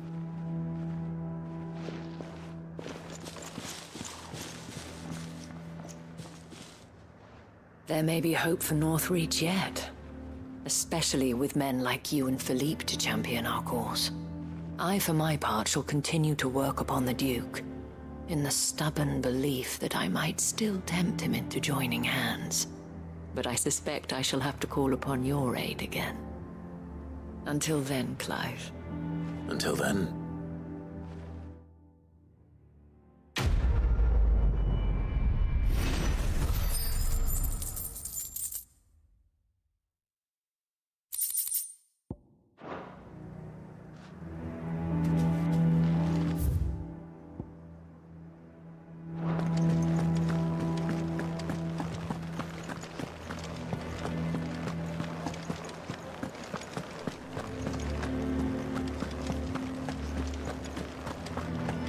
Fret. The creatures have been dealt with. Yeah, but...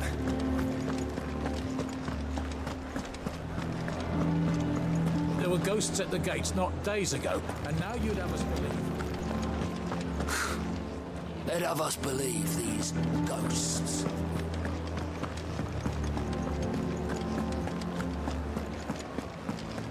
I swore to protect this town and the people I love. I don't need a uniform to do that.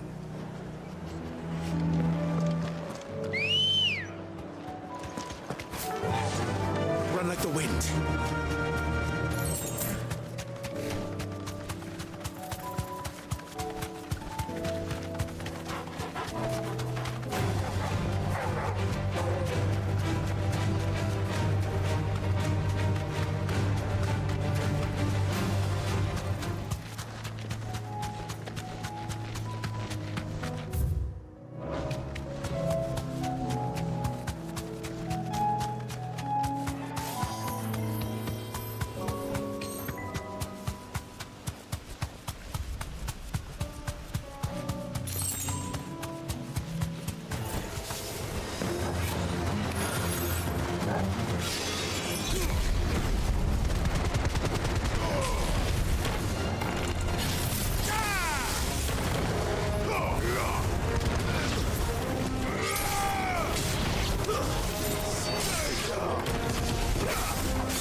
That's all of them.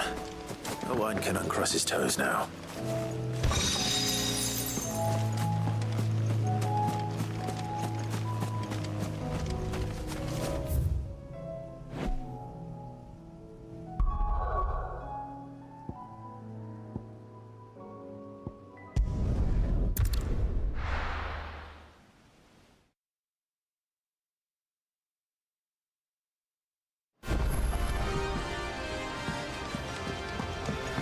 Come back.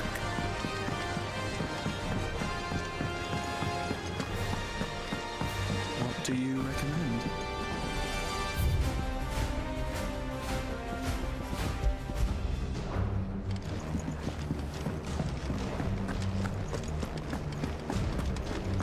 The stew's awfully thin these days.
Covered in nicks and lumps, the lot of them.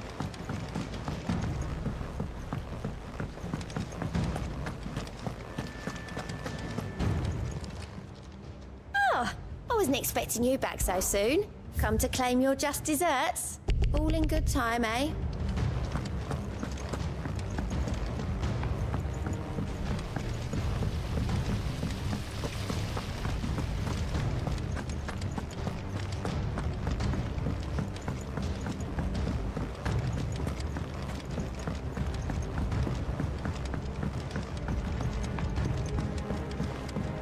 How was she? The Enterprise. Ah, Sid. Wasn't expecting you back so soon. So, is it good news or bad? Good, thankfully. Here. Ah, that's brilliant. Thanks a blimmin' million. I'll fit 'em to the smelter right away.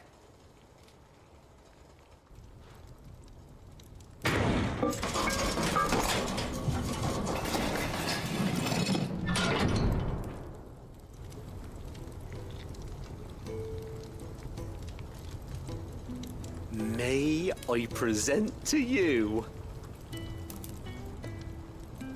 the Telemon Furnace? Ain't bad, is she? She's a beauty. You saved my bacon again, Sid, and I ain't about to let your good deed go unrewarded. It's fine, really. My bag's flexible enough already. Oh, don't say that. I'm sure I can make a few improvements to it yet. You could just buy me a bigger... How about that clasp? Looks a bit stiff. Reckon you could loosen it up and make some more room? And I reckon I know how. With a new alloy we've been working on. The Telemon Furnace was just what we needed to perfect it. It's a metal, see? So it's lovely and strong, but it's also, well, stretchy, if you can believe it. Stretchy metal. Well, if you insist. That is the spirit. You'll love it, I promise.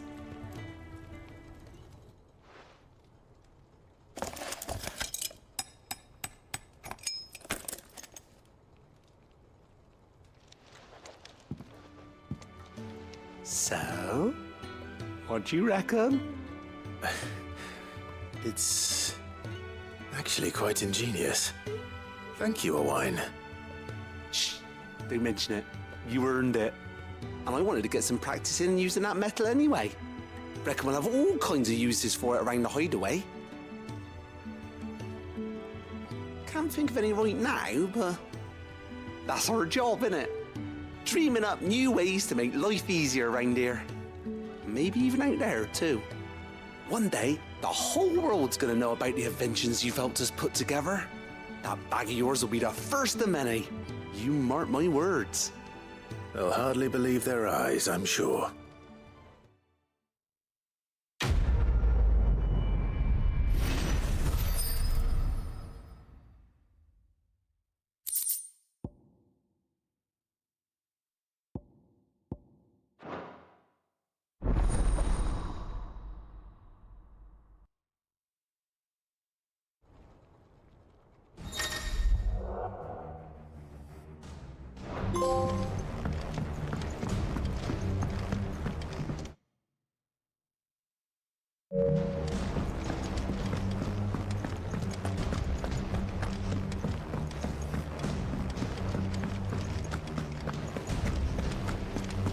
Then again, why settle for low-born chaff when we've honest-to-goodness royalty right here beneath our roof? If Prince Dion cannot see my love for him, then perhaps the Phoenix will.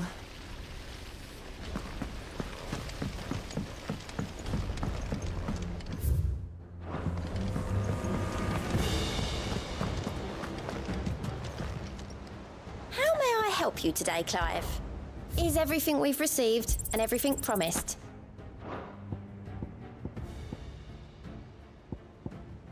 Come again.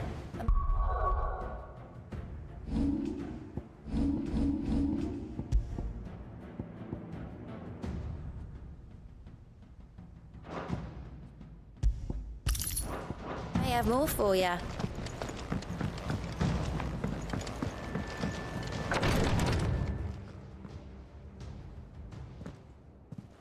How are you feeling, Joshua?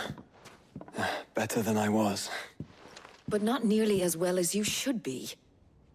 Your cuts and burns may have healed, but your body still bears the burden of every spell cast. And what would you have had me do? It was no ordinary foe we faced. It was the Warden of Darkness. Yet still, it was not enough. The king could have ended me at any moment, but instead chose to toy with me like a curl does a mouse. You underestimate yourself. Oh, it was crystal clear. Only one man established his dominance that day, and that man was Barnabas. I'm sorry, brother. That was ill-spoken. It's just, I have never felt so powerless. And when so many are looking to us for strength, perhaps the prince feels the same.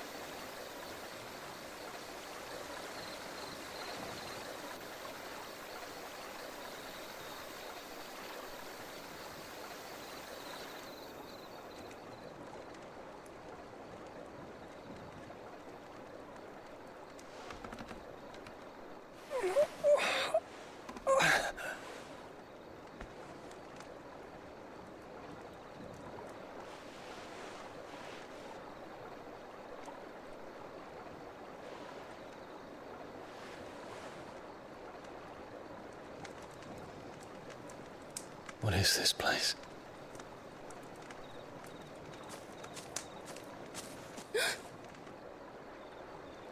Don't move.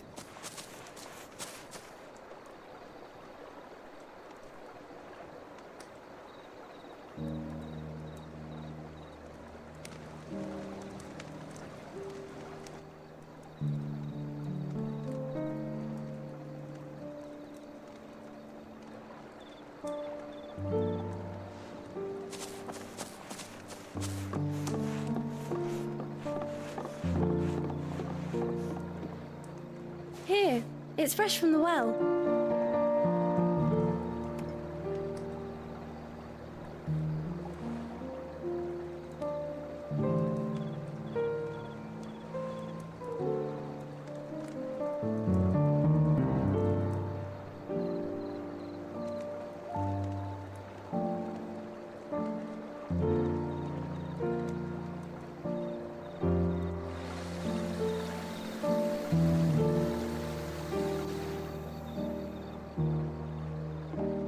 grandmother told me spirits sometimes get lost, and that the lanterns guide them to their proper place.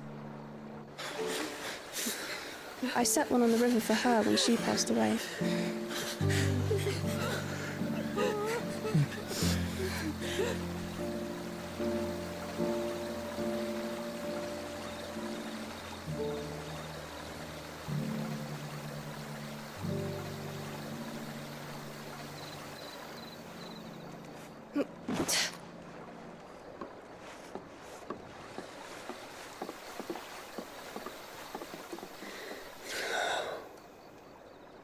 The fiend works from the shadows.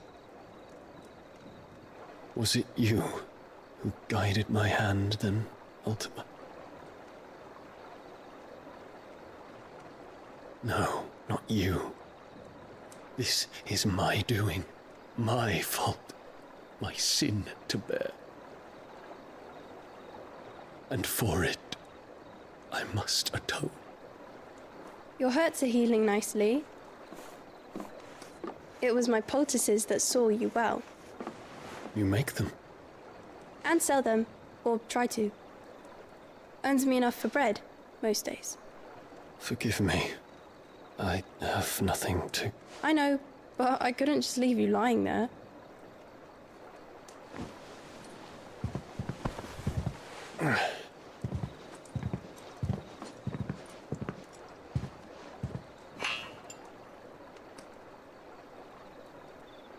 You're going then?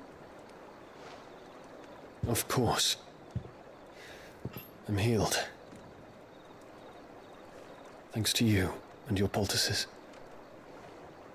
Will you promise to come back and visit?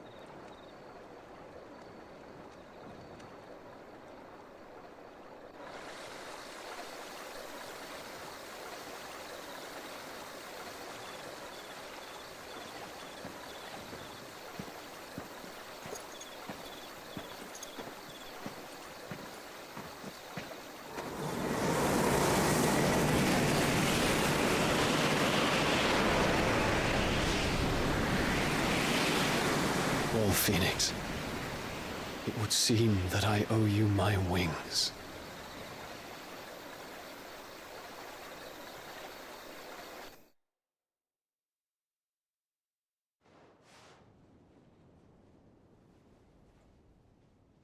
Perhaps he can find an answer. You will be returning to Waloed soon, I gather. I see no reason to wait. Then neither do I. I can think of a few, but I doubt they'll stop you. You will take your medicine. Of course, Lady Daya. Set on leaving already, are you? How long will it take us to get back to Ash? Dunno, about the same amount of time it took us to get here. Maybe less, if your uncle can find someone trustworthy to patch up the Enterprise. All depends on where we're putting into port, mind. Yes. It's not as if we can put ashore wherever we choose. We have to assume that the whole of Ash is hostile, and that we'll be attacked on sight. Then we must find a place they won't think to look. And I have an idea who might know of one. The Professor! I'll go and tell you come in. While you're plotting our course, I'll be in the shelves with your lawsman. I wish to pick his brains about Ultima. Then I'll talk to Karen about supplies for the journey. They may not be easy to come by in Ash.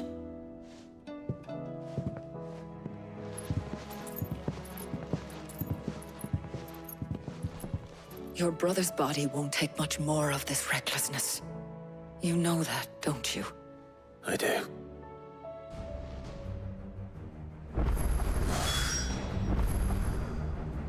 You've seen more of the world these past 5 years than most do in a lifetime. It's a shame you never had a moment to enjoy it.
Ready, girl?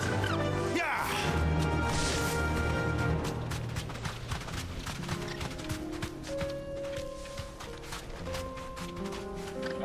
Straight home now. Sid, you didn't happen to see anything out of the ordinary on your way here, did you? We've had reports of bearer transports being attacked along the roads, and they're not freeing the poor souls. They're reselling them on the black market. If we can catch them in the act, perhaps we can kill two birds with one stone.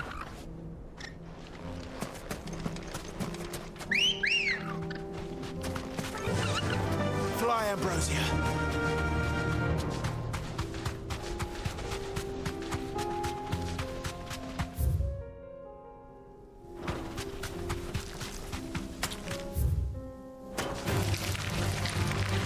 Yes!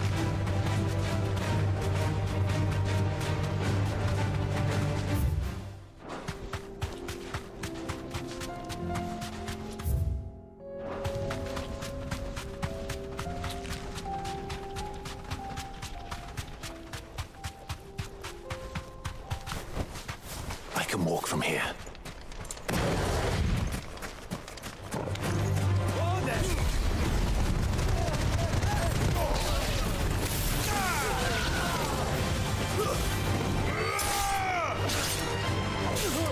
Farewell. Ogle, kill! This one. Sick him! Stay! Die!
Be safe.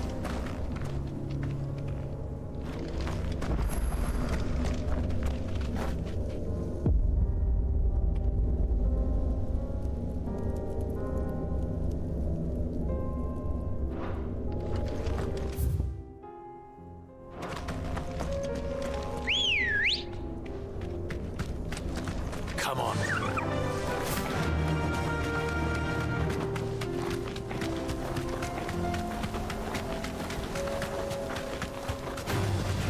No mistakes.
This won't be easy.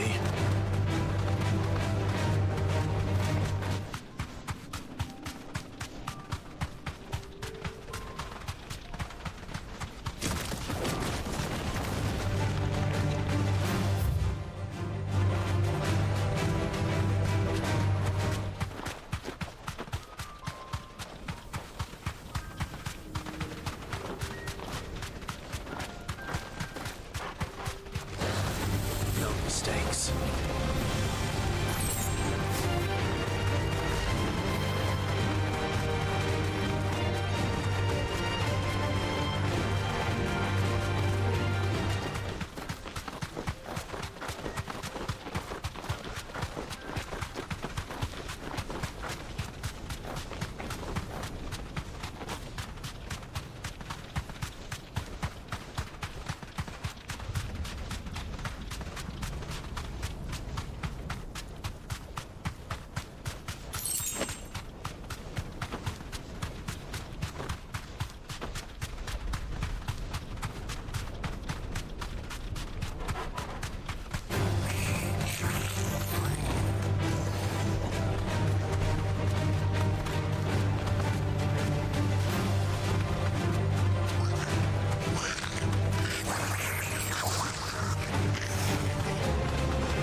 We're not going to outrun this one.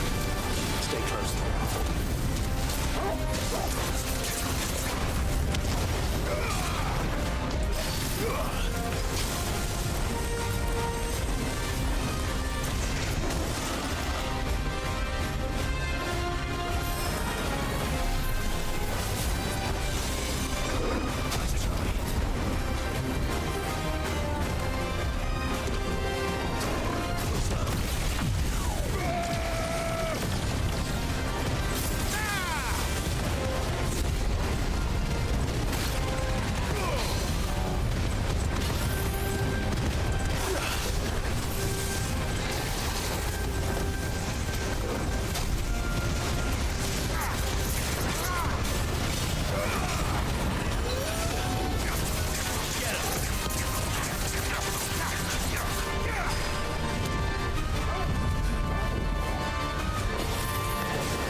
someone your own size.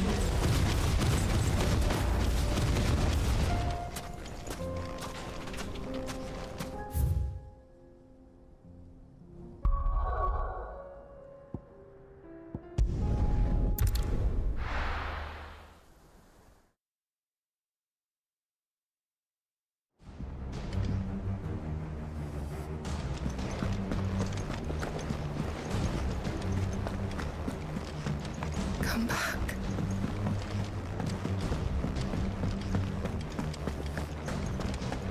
The stew's run out of heavy on nuts and all. What do you want?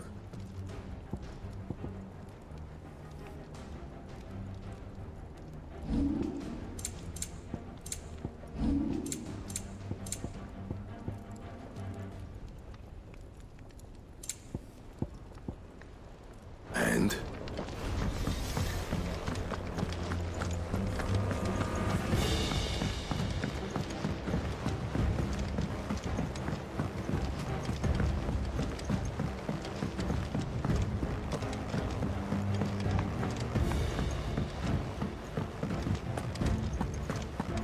I still say it were a compliment. Say it all. Ah, Clive. I was wondering when you'd arrive. Please tell me you've come to take our young prodigy here off my hands. I'm not here for Mid. I need information on Ash. Then why not ask Molly if you can look in one of her ovens? Go on. As soon as the Enterprise is ready, we'll be setting out for Drake's Spine. And we're going to need a safe place to land. Preferably one that won't see my ship blown to shit and splinters. If it were that easy, do you think Waloed would have resisted invasion for so long? Very little is known of Ash, and the information we do have is spotty and outdated. We have the good King Barnabas to thank for that. Waloed's borders have been closed to outsiders since the day he seized the throne. If there is anywhere safe to land, you won't find it on my map. And tell us what we will find. I'm sure you know better than we do. But no splinters. All right, if it will get you out of my hair. But interrupt me, and it's over. Understood?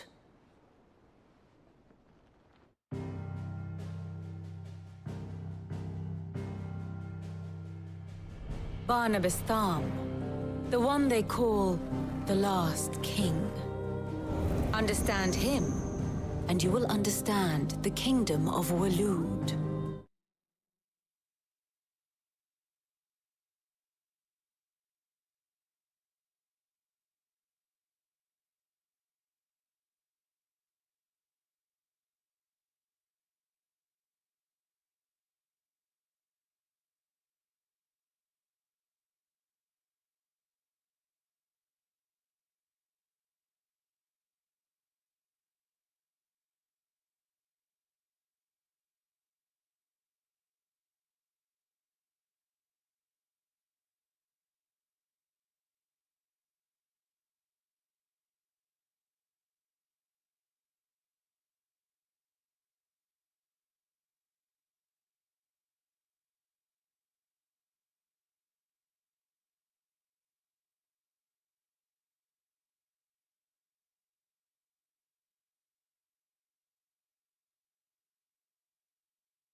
Barnabas was only a boy when he arrived from beyond the southern seas, and barely a man before he united the ragged tribes of Ash.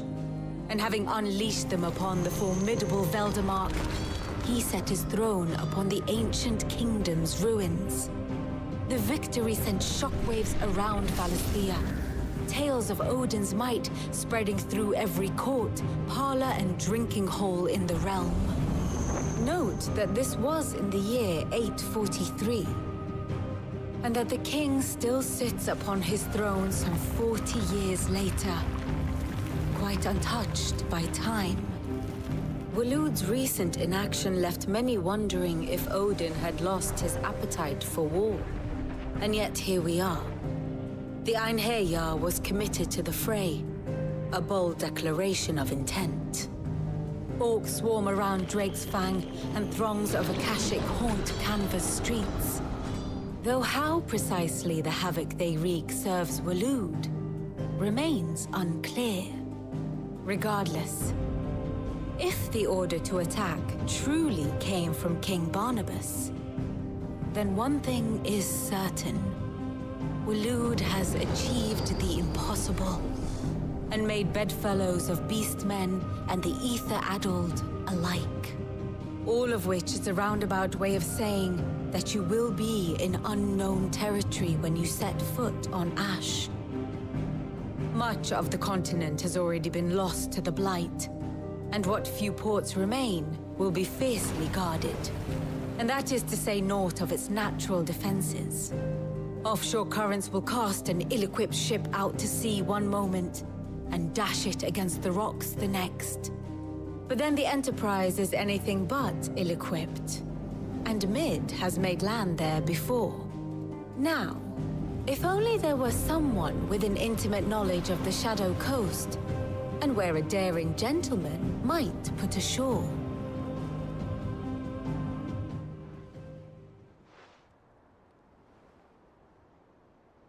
You see, Clive, you had the answer all along. Do you think you can get us back to that beach, Mid? Picked you up from it, didn't I? Not that it were easy. The currents were a right bastard. But then, if it wasn't hard, it wouldn't be worth doing, would it? Well said. Thank you, Lady Vivian. If a few morsels of common knowledge and a sprinkling of tavern talk are worthy of your thanks, I wonder what genuine intelligence might earn me. Probably more visits. Mid, I need everyone in the ale hall now. I'll fetch Joshua from the shelves. Aye, aye, Captain.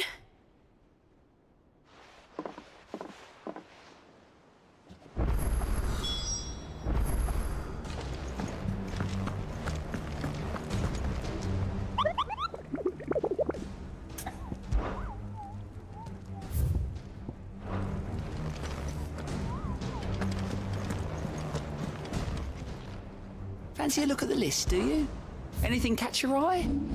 Always something in there.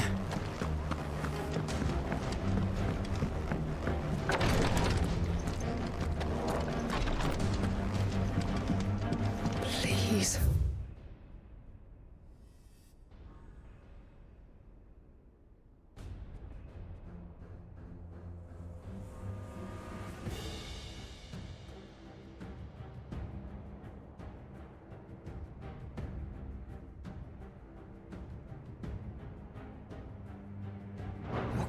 Stay strong.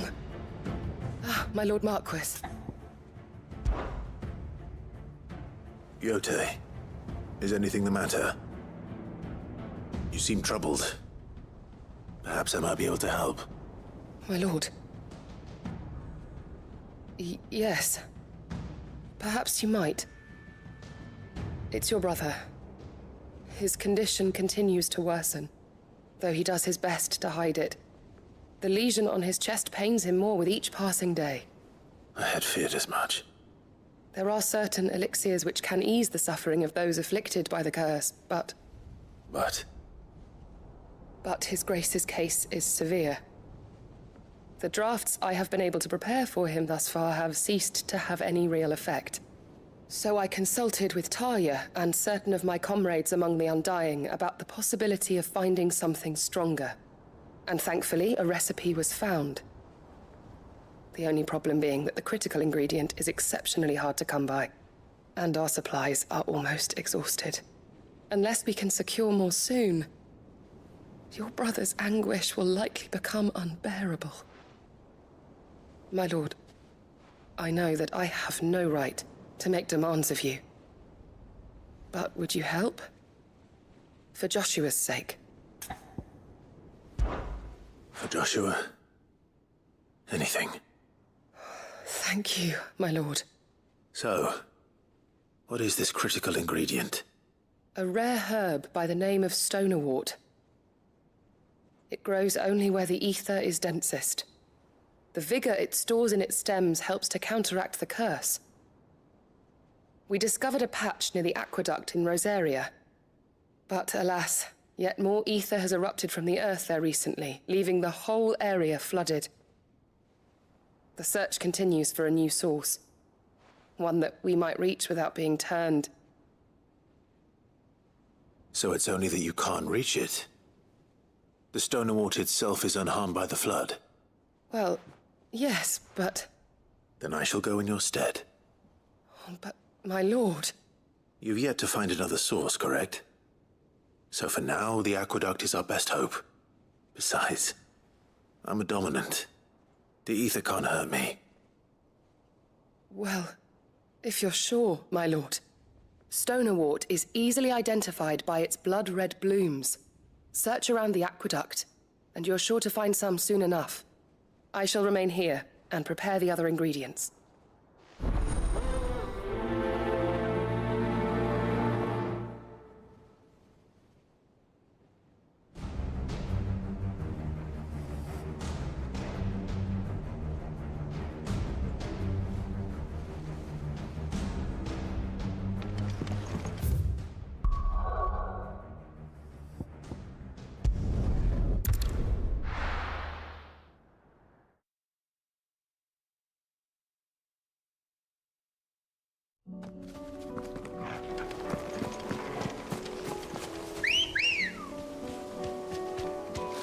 Let's go.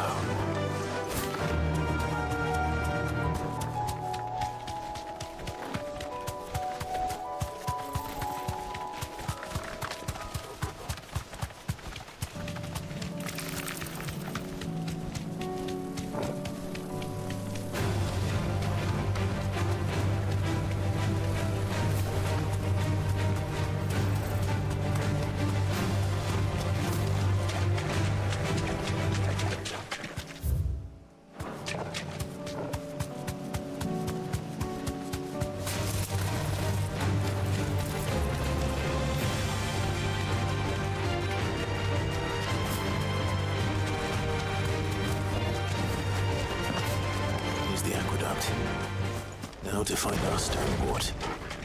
Yote mentioned blood-red petals.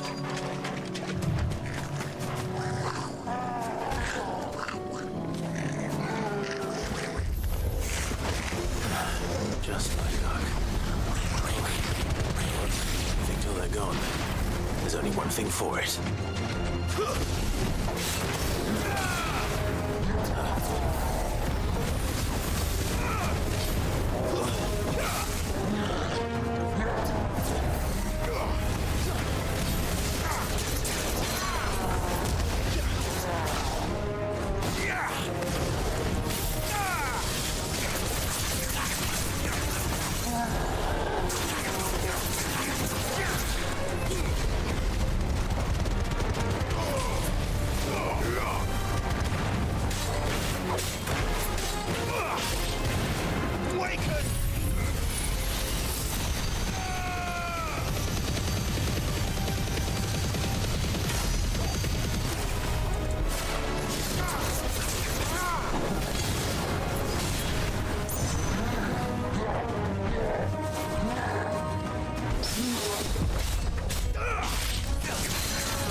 collect as much as I can before reinforcements arrive. All right, that should do it. Let's get these back to Yote.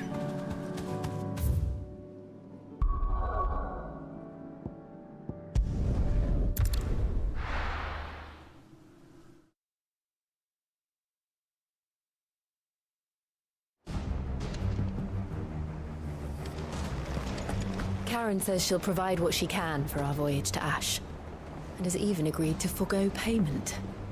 Until our return, that is.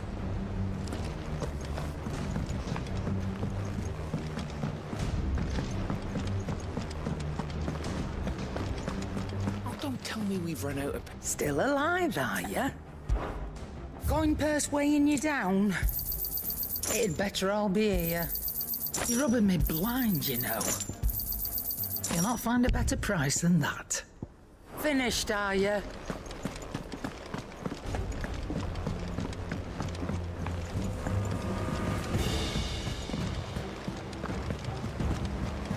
Covered in nicks and lumps, the lot of them.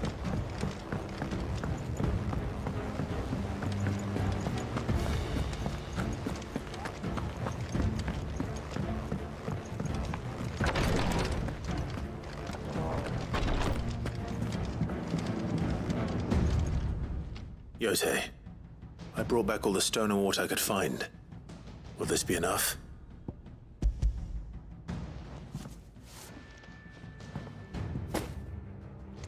Yes, my lord. Thank you. I'm sure it will serve us until we can find another source. I'm very glad to hear it. You and His Grace are very much alike, you know. You think only of how you might help others, and never of the danger to yourselves. No more than you have minding my brother. You've risked a lot for him, and I thank you for it. I am honored that you should say so.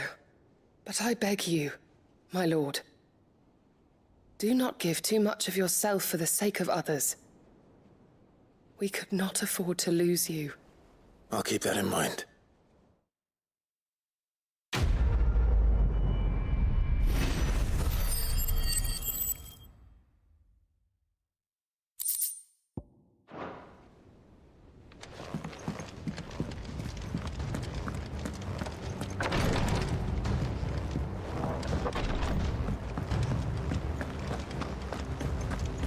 How do you split the sea?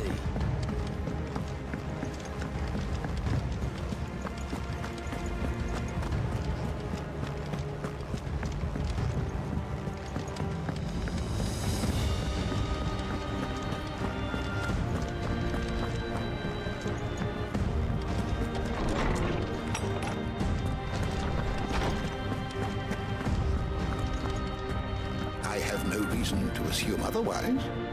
Well, then that changes everything. Clive, you must listen to this. Lawsman, tell him. Do you recall when we spoke before on the divinity of Ultima? Well, it inspired me to delve deeper into the subject. And what I discovered appears to agree with the findings of His Grace.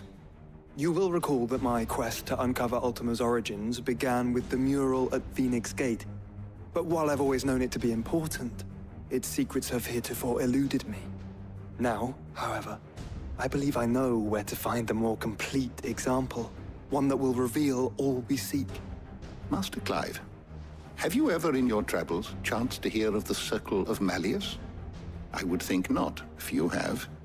But there was once a time when the faith flourished, the oldest known religion in the Twins, and though its popularity eventually waned on Storm, hints of its dogma remain embedded in more modern faiths such as the Crystalline Orthodox. Wait, you said it waned on Storm. What of Ash? Religious monuments are often torn down or repurposed when new faiths rise to prominence. But if no new faith arose, then perhaps the ancient temples might still stand. And so, you see now why I must accompany you to Waloed. It would appear the past still has much to teach us, though in this case, it would not have been possible without the musings of Moss. you carried a copy of my old mentor's chronicles all along. I am relieved to discover it in good hands. I shall guard it with my life. Joshua, if you're finished here, join me in the ale hall. I need to speak to everyone before we leave. Right away.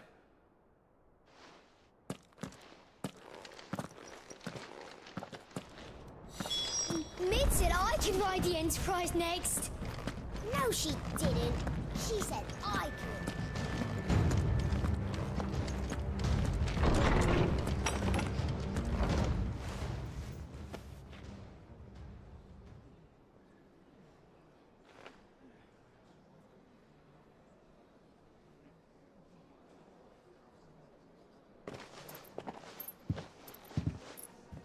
My apologies.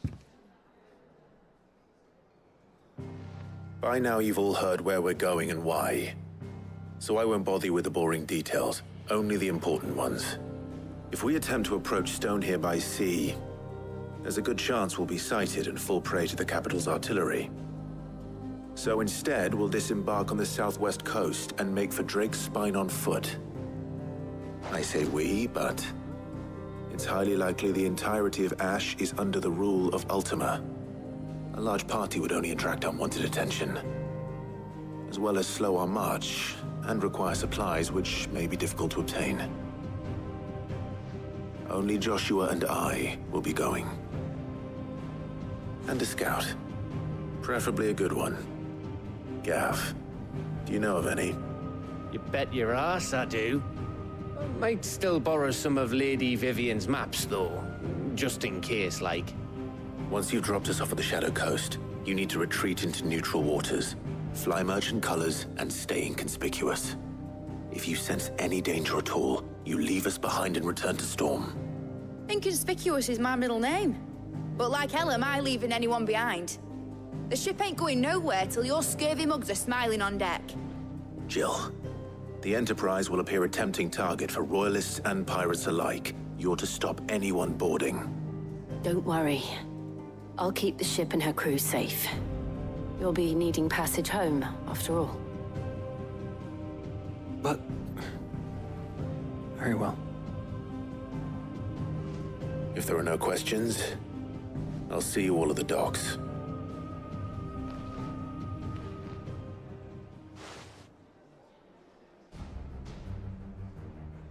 Let me know when you're leaving. I want a word before you go. Of course.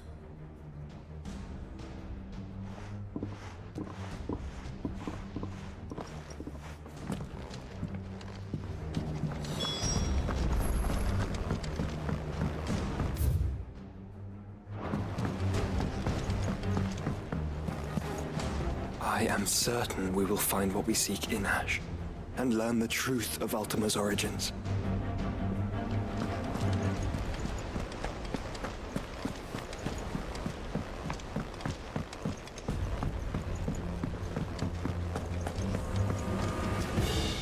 Is something wrong? Not at all. Honestly.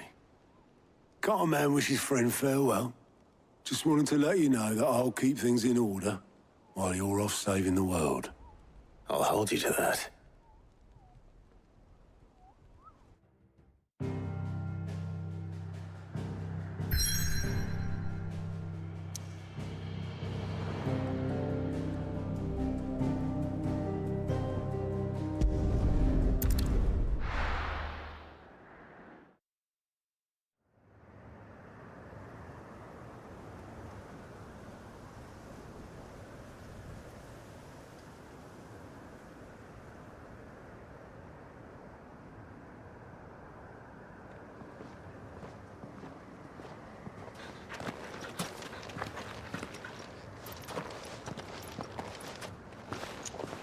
Reckon it'll be a long walk to the capital if we follow the cliffs. I'll scout ahead, see if I can't find us an inland route.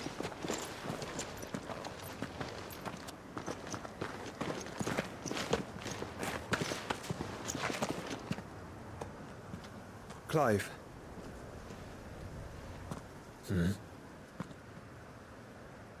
There's something I've been meaning to ask. You took her icon, didn't you? Yes, I did. She understood.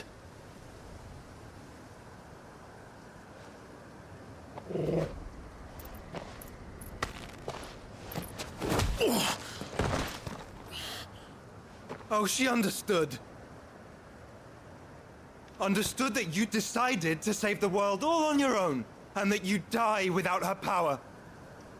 How dare you make her choose? You knew damn well she'd never refuse you. But I will.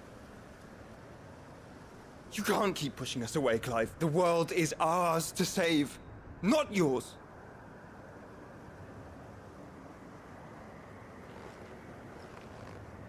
I used my gift because I thought it was the right thing to do.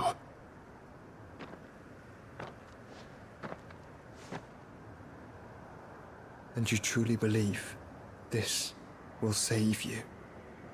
Will save us all? I do.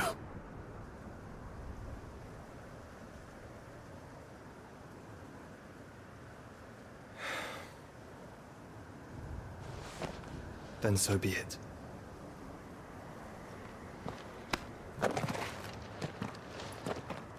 Just don't forget, you're not alone.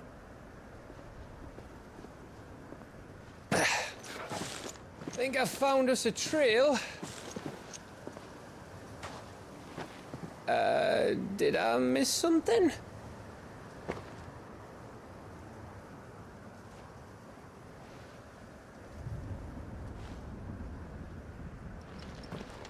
Only that Joshua didn't. I don't get it.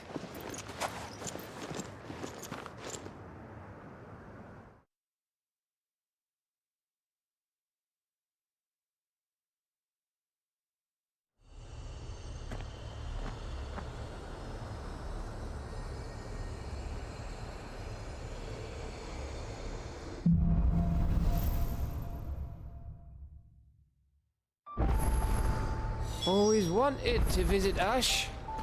We're in Waluda territory now. Don't expect a warm welcome. Oh, I don't know, Clive. That castle over there looks inviting enough. Shall we sample its inhabitants' hospitality?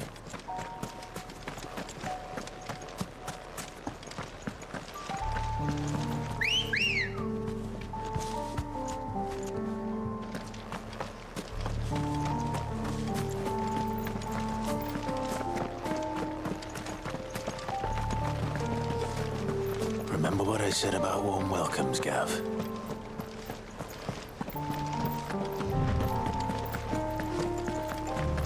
This place is as dead as Grieger's ghost.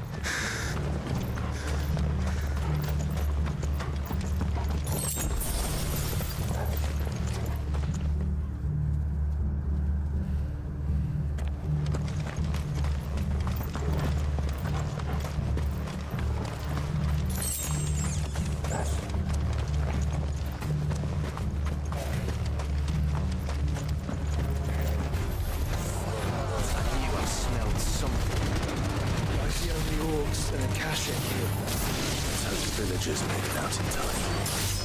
Farewell.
castle.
Your reign is at an end.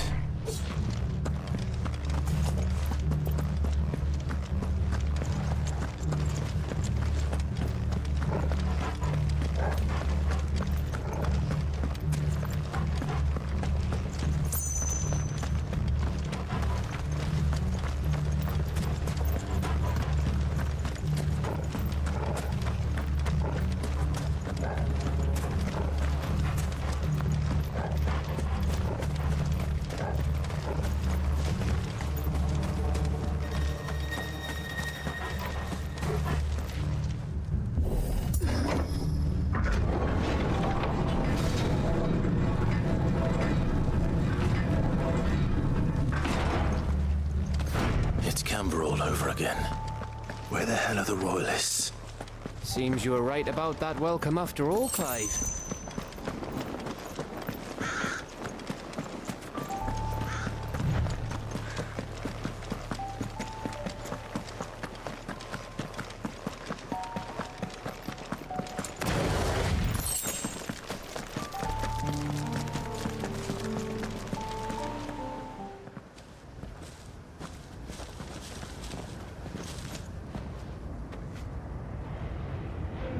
Aye, aye.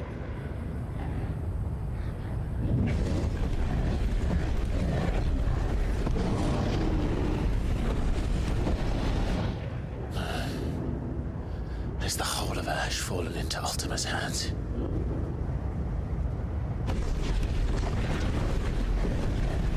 That's no peace delegation. We should send a warning to the others. No. My uncle will have an eye on the coast. I trust he'll find a way to entertain any uninvited guests. Our mark is Drake's Spine, and there's a lot of road between us and it. We press on to Stone here. Aye, you never know. It might not be a nest of slavering monsters.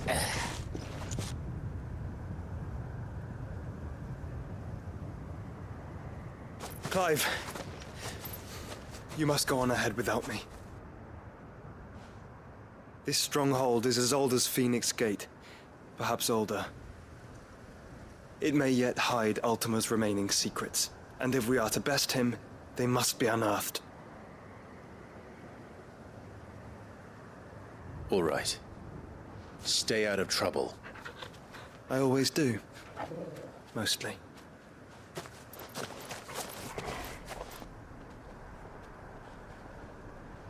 You sure about this? About leaving my brother on his own? Of course. Mostly.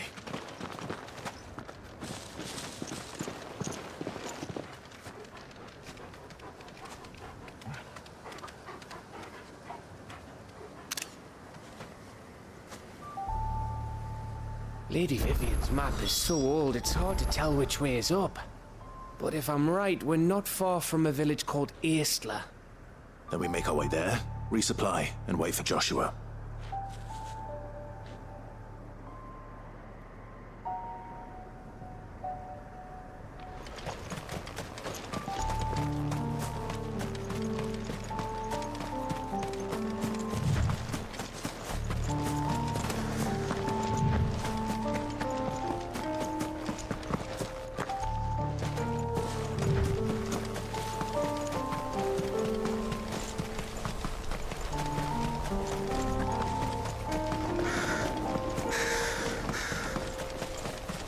This place reeks like a mobile's arsehole.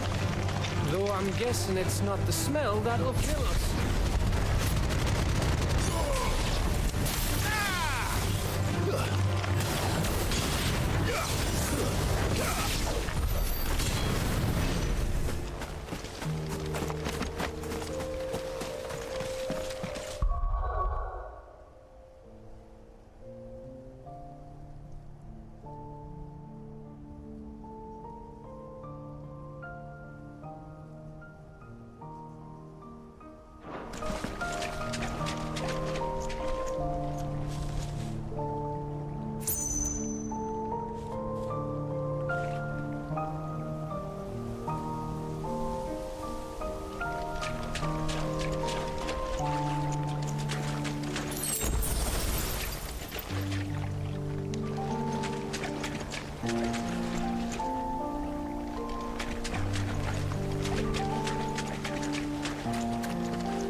Much breath.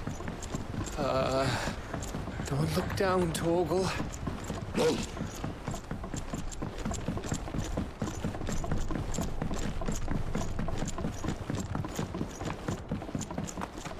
That must be Aistla.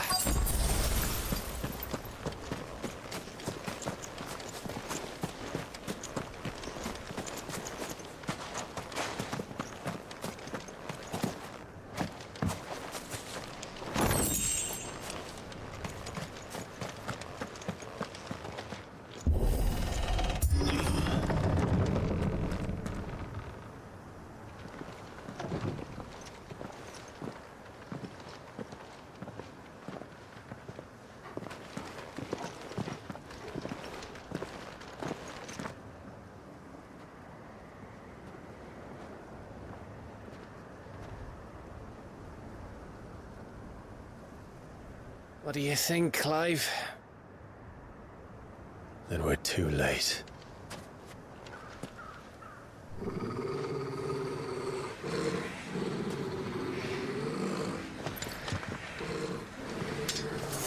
Damn it. They're all turned. There's nothing we can do. I wouldn't say nothing. No quarter, Gav! No quarter!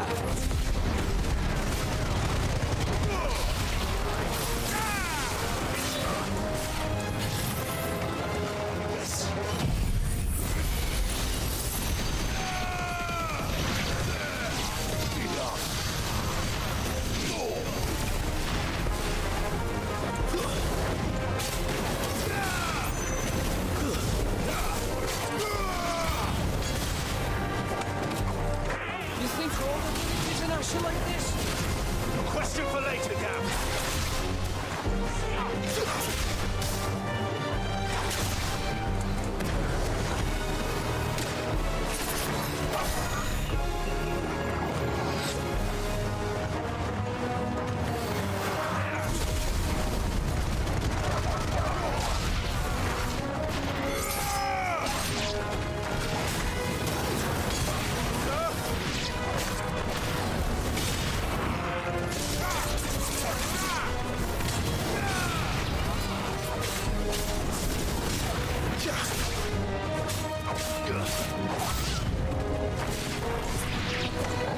Here they come!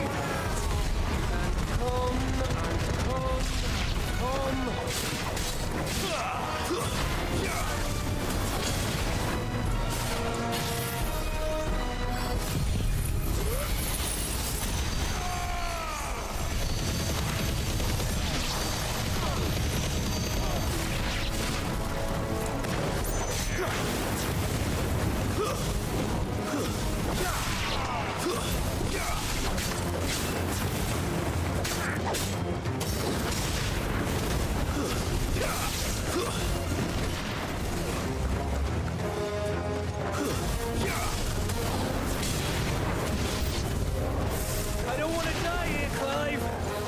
Then don't!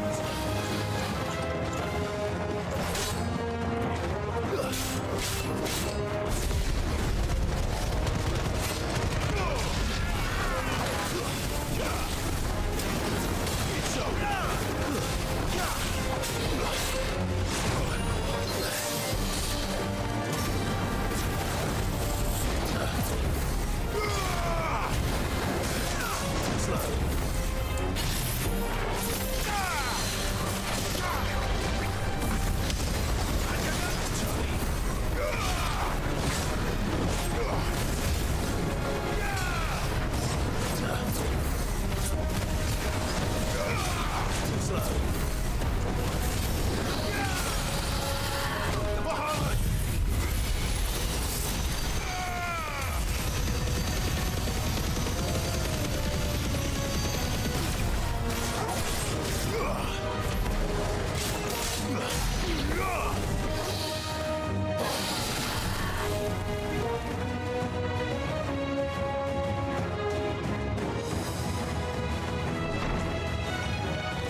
Gav.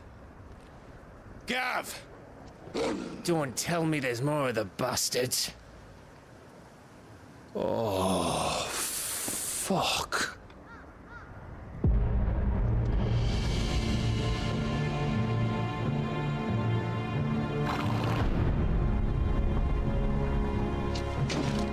Have you come to watch, Odin? Bound for Stonehill. Good. My master awaits you in the capital, though I cannot allow you to attend him in your present state. And how are you going to stop us? Why, with this!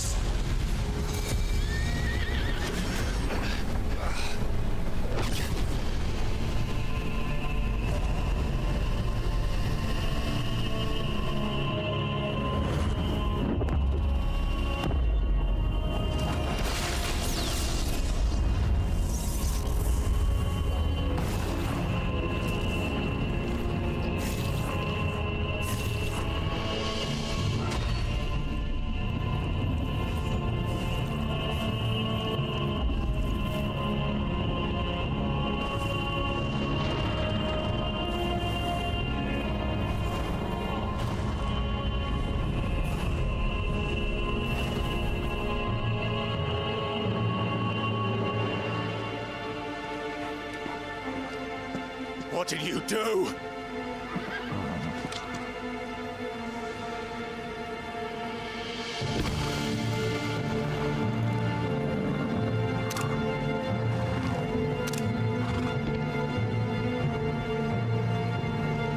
If the vessel would see the path opened, it has but to ask. I shall see that my master's prize is made presentable.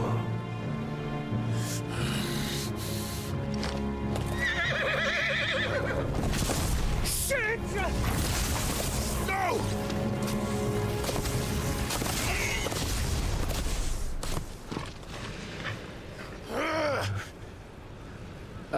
Clive, would you mind telling me what the fuck just happened?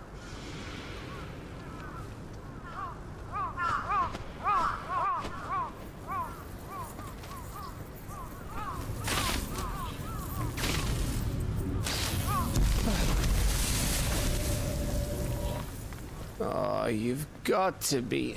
How are we supposed to get through that? We seek an audience with the king. If His Majesty wants me to come and ask him, then that is exactly what I'll do. Before you go practicing your petition, we don't even know where the fucker went.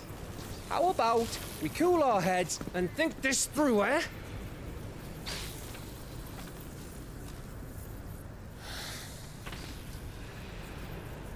All right. Maybe there's something here we can use.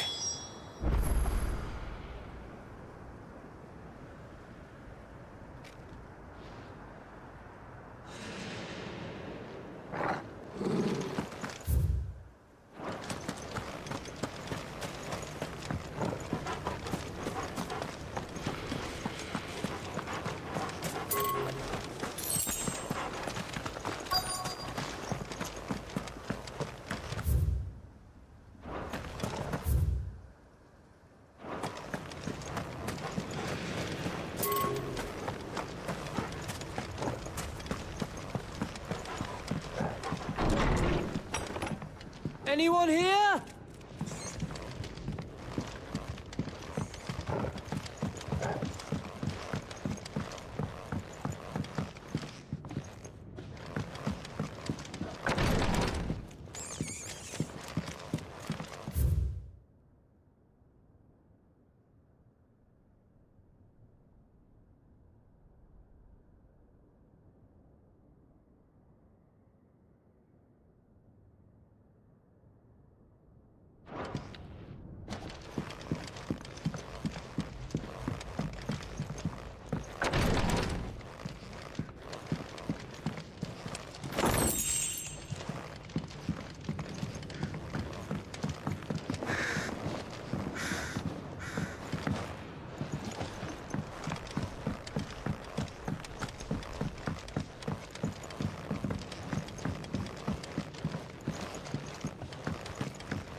You don't want us to go this way, then?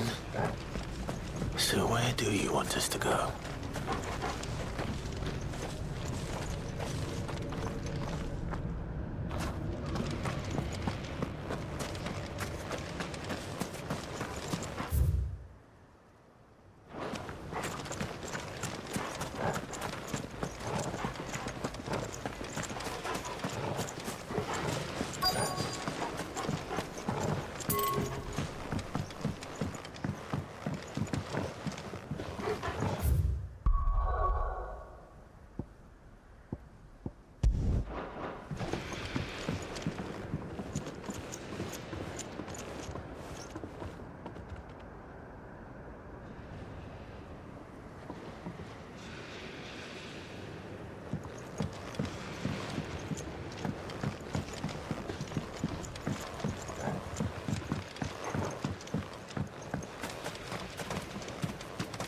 There's no one home, Clive.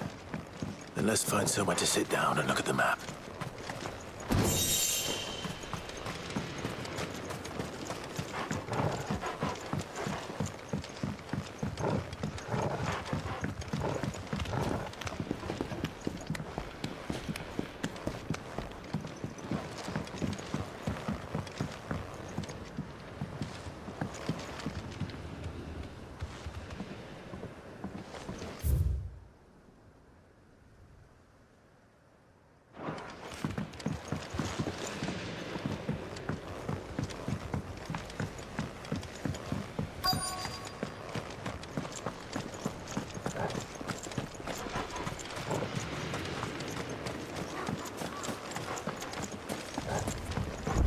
I thought we got them all.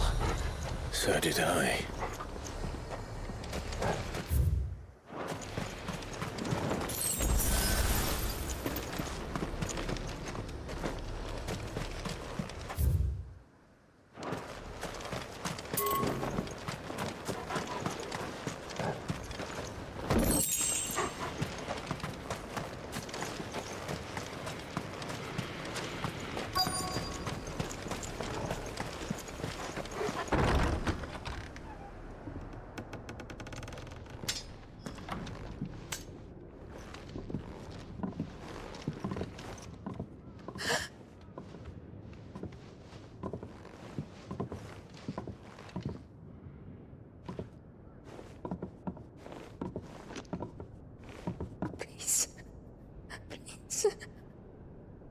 Please, no. Miss. Whoa, easy, easy. We're not turned, all right?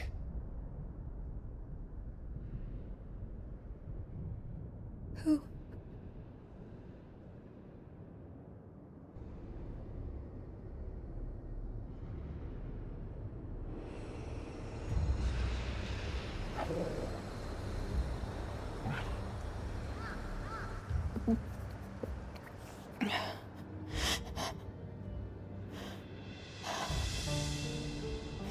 My thanks, kind travelers.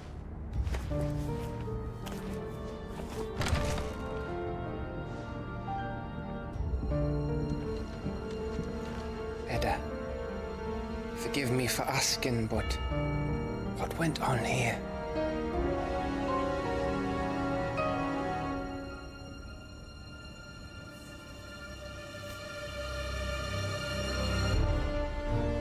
It all started when the skies changed.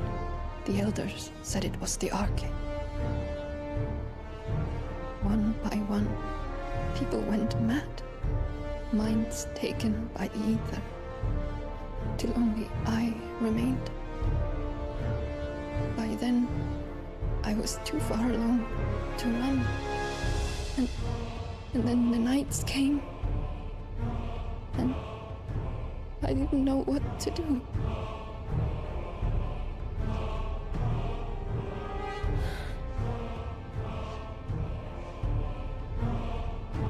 And this, Arcade is... Just a story. Something our grandparents told us when we misbehaved. About how the heavens would grow dark before the land took her last breath. The end of the world. You said the others went mad. But where did they go?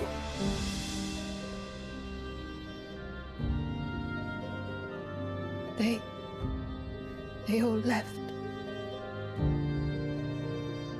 Drawn east to the tower, to reverie. The elders, the healer, the blacksmith, my husband.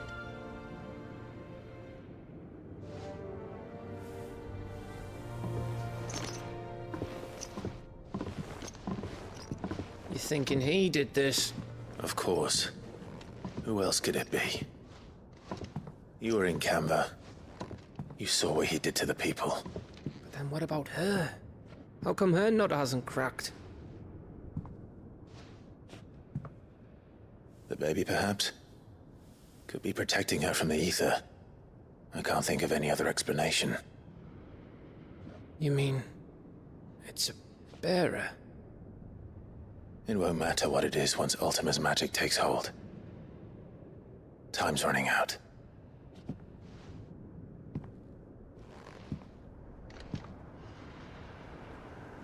This tower. That's where we'll find the king.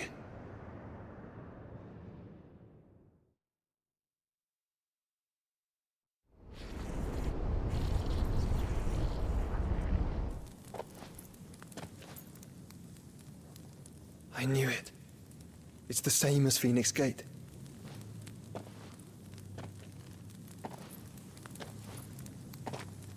Which means at the end of these stairs should be...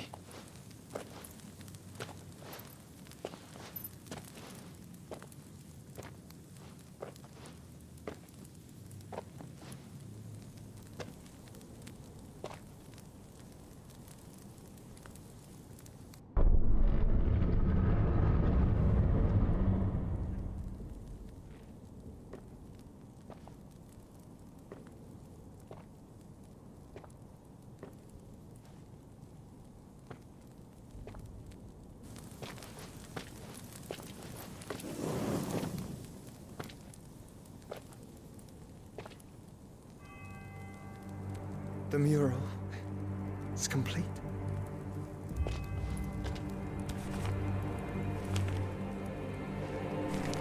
Ultima and his vessel, Ifrit. Garuda, Ramu, Shiva, Titan, Bahamut, Odin. Even Leviathan the Lost is here. But where is the Phoenix?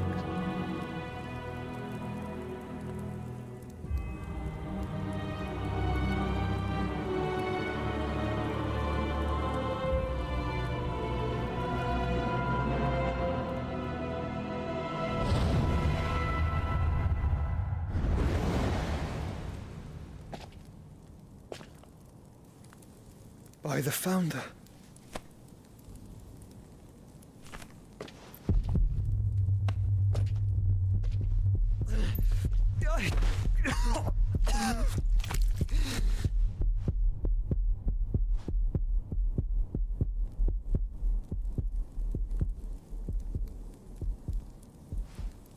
So that's what you want, isn't it, Ultima?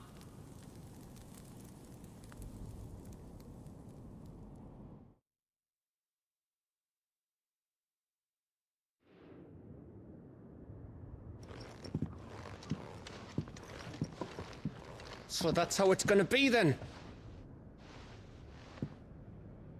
I'm not asking, Gav. I need you to stay with Edda. What? I must do this alone. If I don't return, you're to find Joshua and make for the Enterprise. Understood?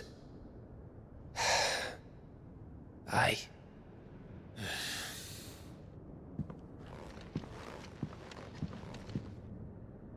Just don't you go dying on me. Sid's name suits your miserable mug better than mine. Don't worry. I haven't finished with it yet.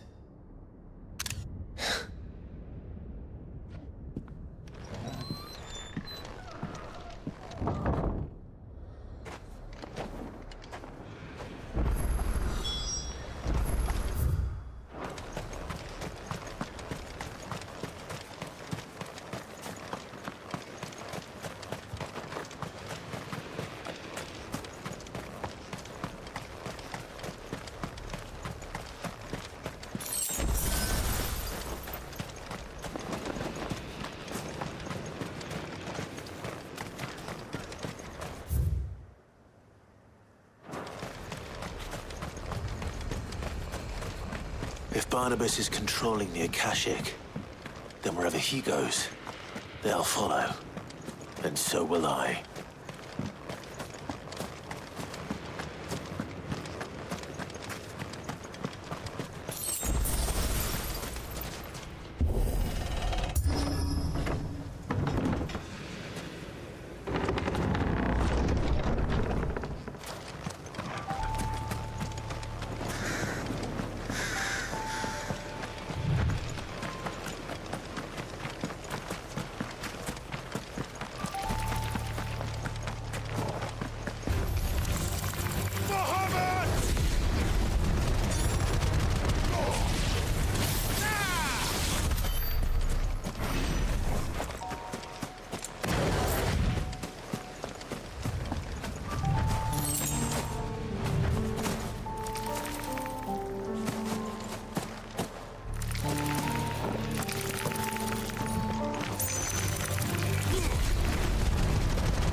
There's something there. I can feel it. But now's not the time.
Nice try.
This is it, boy.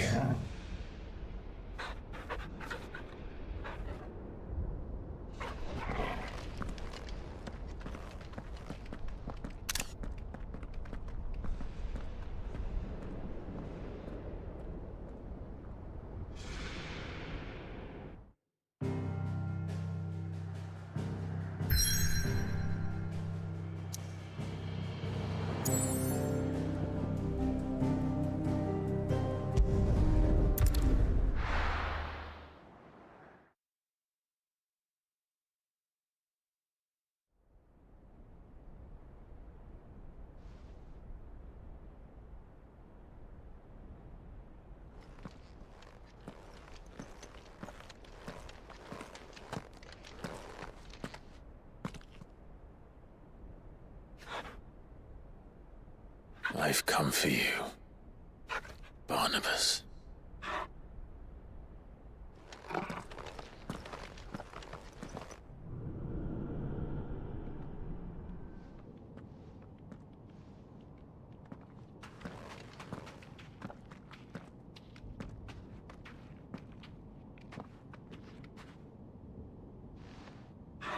Stay close, Torgal.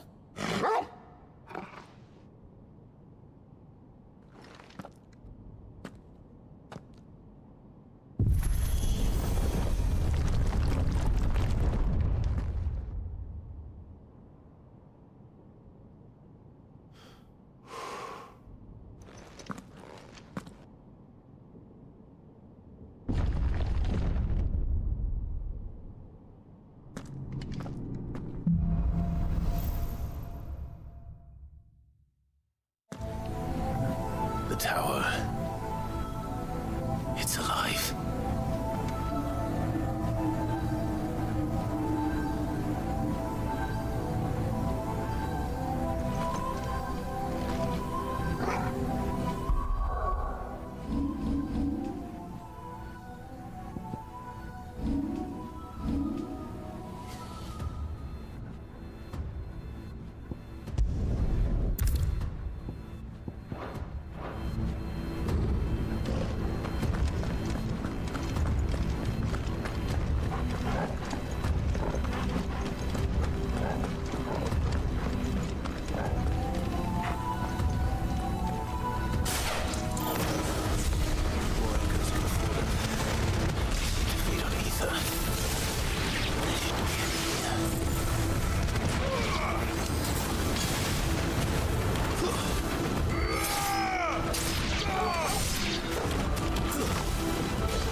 If I were Barnabas, where would I be? The top. So I could look down on the world.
was that thing?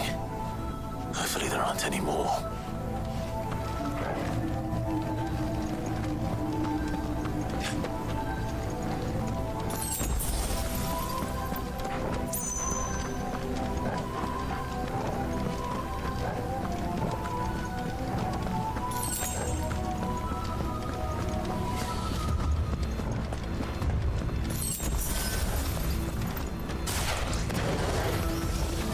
You know what to do, boy.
Almost there.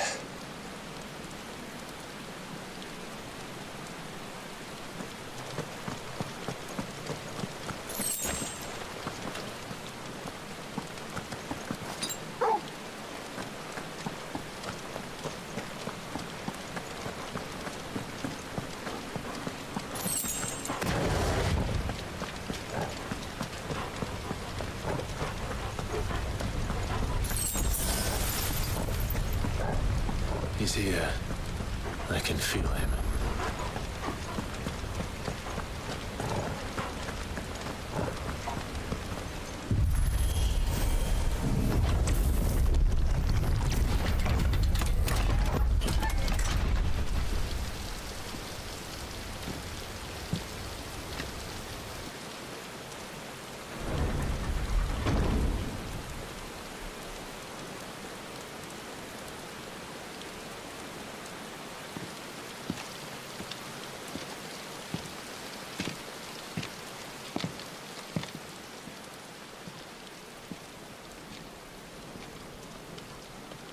Why? The blade must ever feed if her edge is to remain keen. Butcher. What care you for these worthless creatures? They are nothing. Weak from the moment of their conception, ever longing for power not theirs to command, they turn unfailingly upon themselves. Like sheep, they roam in filthy flocks, eager to trample those few gifted a fleece of gold. Or that they might feel contentment with their pitiful existence. Prejudice and persecution, severance and strife, every earthly wrong springs from the malice in men's hearts. Malice born of the pain and suffering that is free will. Its corruption is gnawed at your being from the very moment of your birth. You're wrong. It is no corruption. It is who I am. Every choice I make, right or wrong, gives me reason to carry on. And carry on I shall. Not as a puppet, but as a man. Which are you? There was a time I too thought those the only choices. What? Long ago, God granted man the gift of magic. And with that gift did he build great civilizations. Yet over time, man lost sight of the gift's true meaning, stepping from the path of shared prosperity to one of avarice. He abandoned his creator for sword and flame, and through his folly, beckoned the blight. Yet, there were those few who refused to turn their eyes from the heavens, and they prayed to God that he might lead them back to righteousness. And the Lord, he did answer. Before the worthy shall the gates of paradise open. And so did I spread my arms to the ether and cast my soul upon its gentle waters. I gave myself unto him.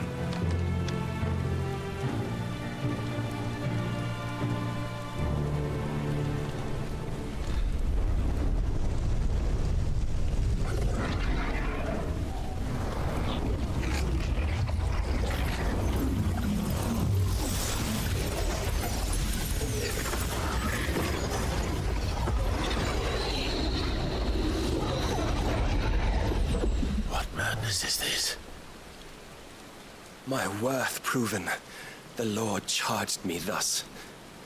If your kind are to find salvation, they must be made to serve. You see, paradise lies but a single step away. Could we only take it? Could we only leave our transgressions behind?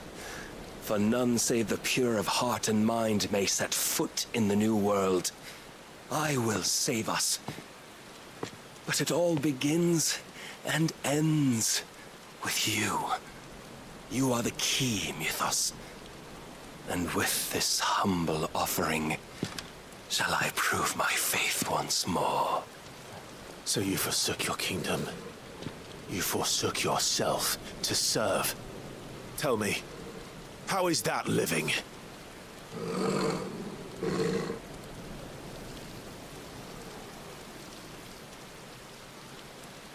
What you seek to provide is not salvation.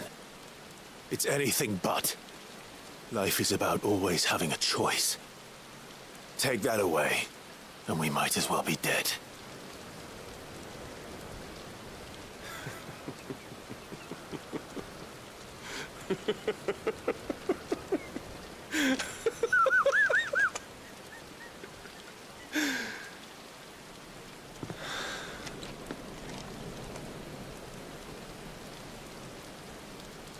Very well. Come then. Show us the strength of your will. It's not the strength of my will that should worry you, but the weakness of yours.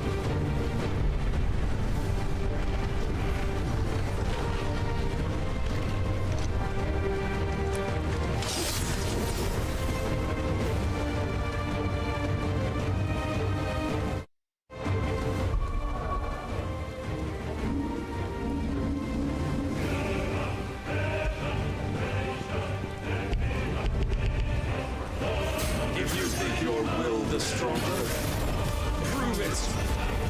By this day's end, you shall know the truth.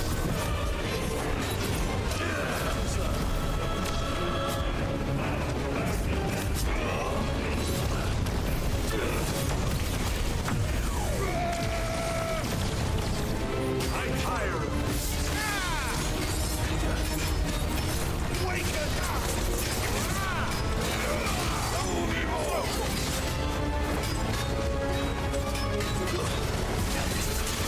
Blessed with the might of a god, yet still he fights like a man.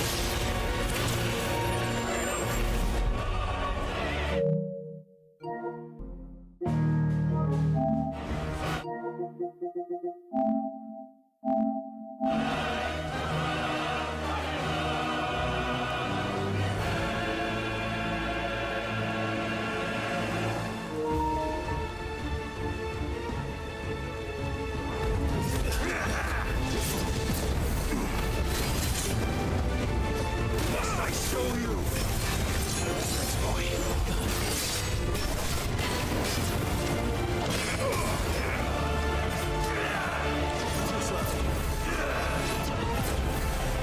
And when you see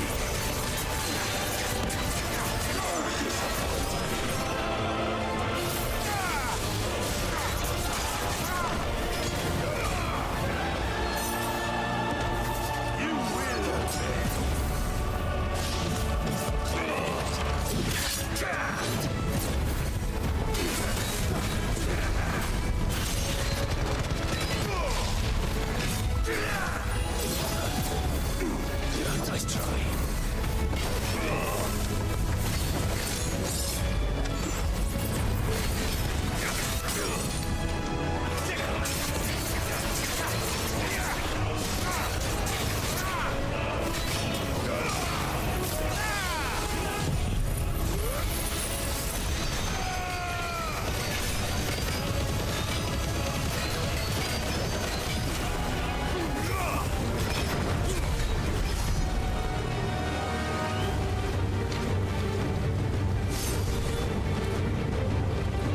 God chose you to serve as his vessel, and you cling to this foolish notion of hope when there is none.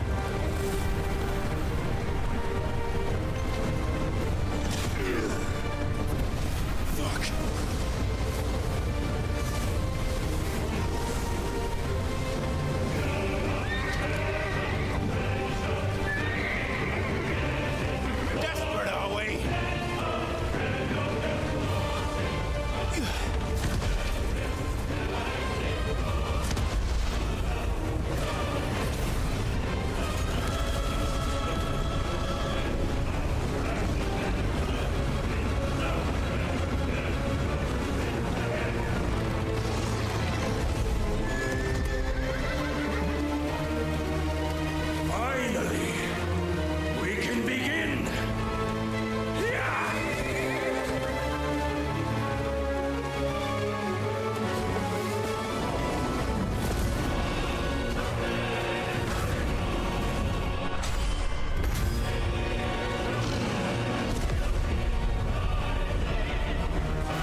yourself, Mythos. You will not defeat me otherwise. We'll see.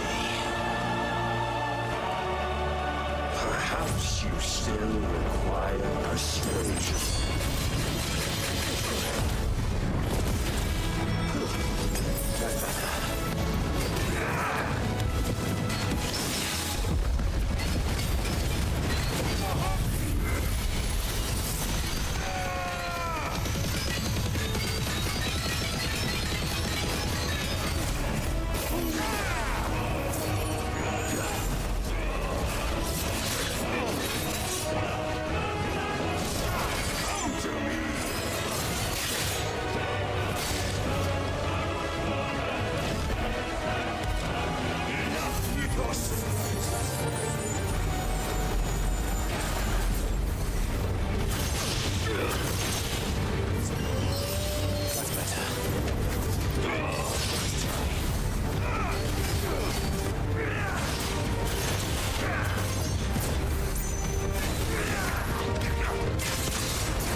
You admitted defeat the moment you turned your back on us. When you turned your back on the truth, Barnabas. We are not as weak as your God believes.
Could it be you have made a weapon of your weakness? My apologies.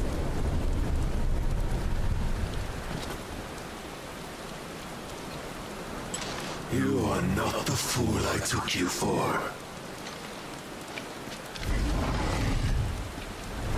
So it ends. No!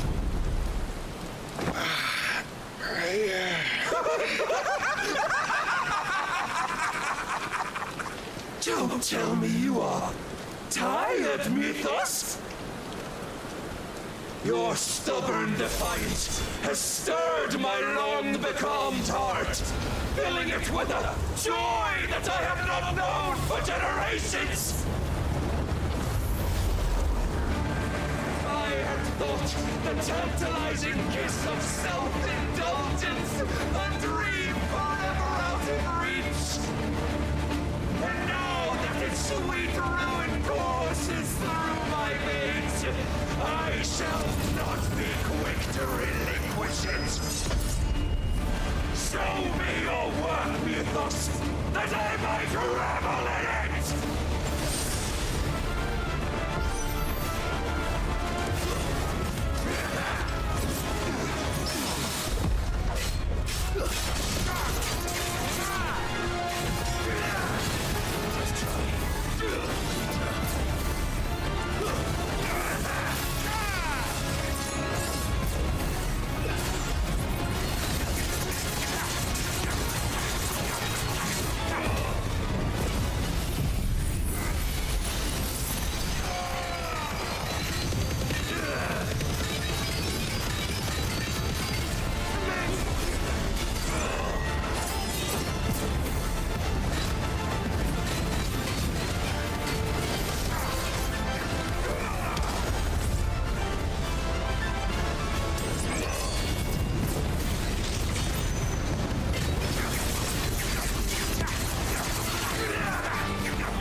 Salvation is come!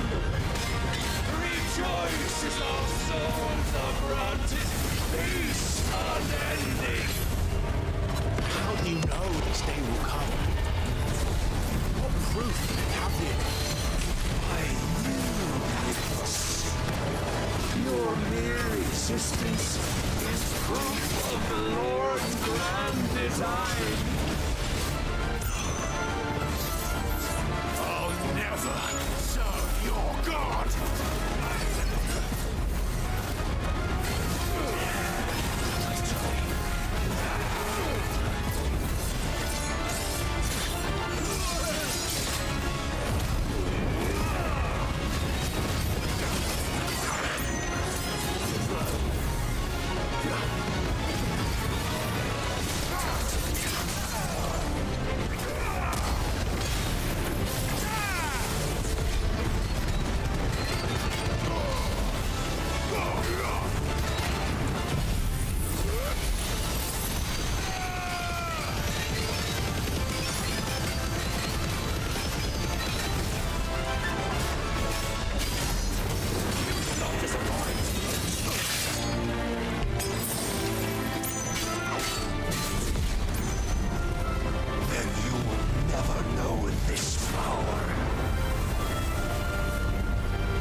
have sought my crown, Ethos, but none could wrest it from my head.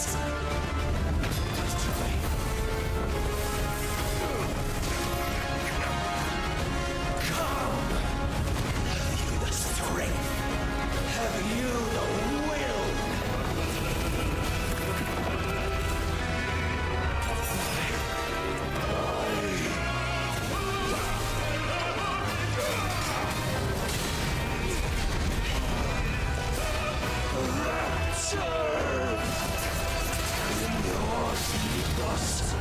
Claim me as your prize!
The day is at an end.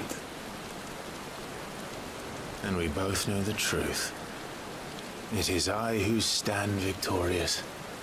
My will that prevailed. Your will? No. It was his. Clive Rossfield.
Perhaps there is strength in will. Would that I had not relinquished my own.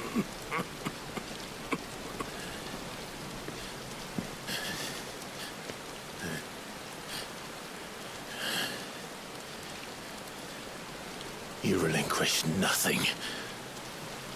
What was it, if not will, that made you strive for a new world? Strive to win your master's approval?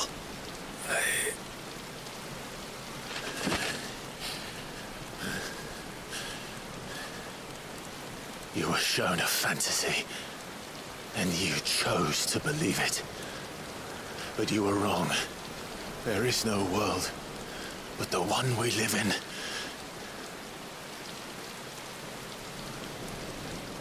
world. That world is worth saving, even if it means killing a god.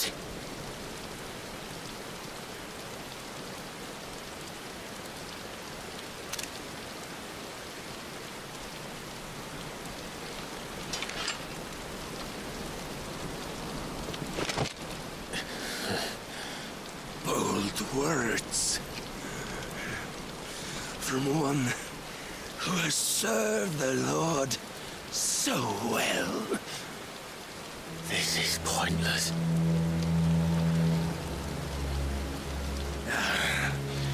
But I almost forgot. I promised that I would make you presentable. Did I not?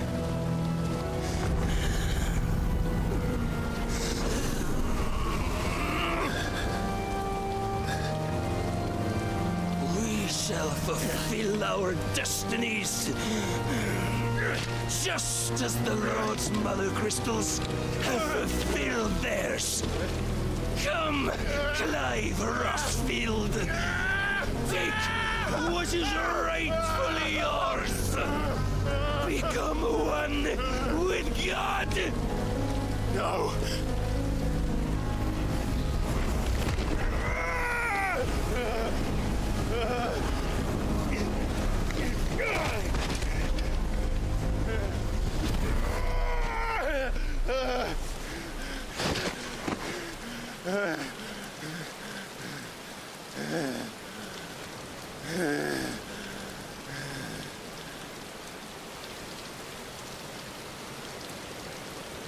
At long last, salvation. I'm coming home. Mother.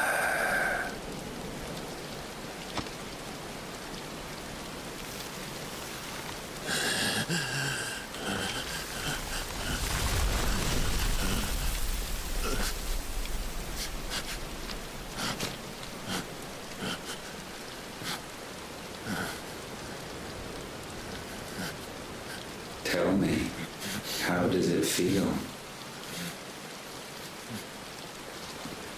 Show yourself! Face me! How does it feel to consume your rival's strength, to gorge yourself on their being, to edge step by trembling step ever closer to the divine? With or without a will, you are still but a vessel, our vessel.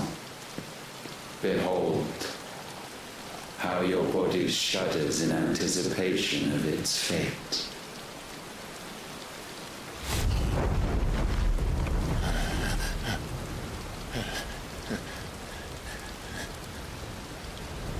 Oh, it's not yours yet. No. Come then, O wayward child. We shall await you upon the back of the first worm. There, all shall end and begin again.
me, ask them! Since when was Eugen Hamel one to hide when there was a fight to be had? Since they stripped me of my rank and banished me from the battlefield.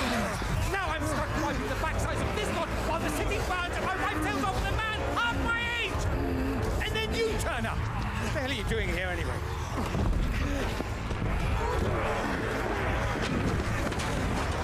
What indeed? The enemy numbers 200,000 or more, counting yours. There are simply not enough soldiers garrisoned in the capital to repel an army of that size. Then what of the central keep? Held by a contingent of soldiers and bearers from the surrounding boroughs. They are the sole reason it still stands. And all it took was an army on their doorstep to bring them together. The prospect of death does put things into perspective. Perspective. Perhaps it's what we've lacked all along.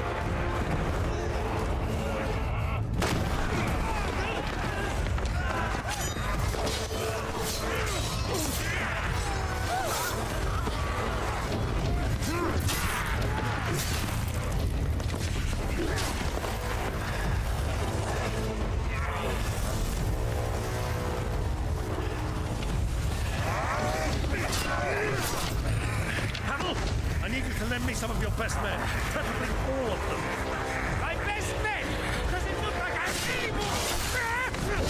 I admit this might not be the most convenient time, but my nephew's in trouble, and I may have already promised him your help. Your nephew, the outlaw? My soldiers have better things to do than die for nothing. Then you and he are of the same mind. I fight for the opposite. He fights for a world in which we shouldn't have to live and die with.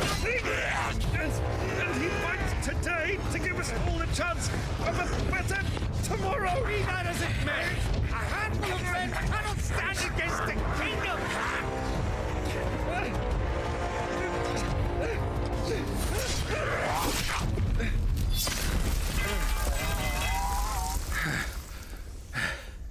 Then mayhap they are the wrong men. Well, I'll be damned. Our numbers are few, but I shall rally as many of my dragoons as I'm able.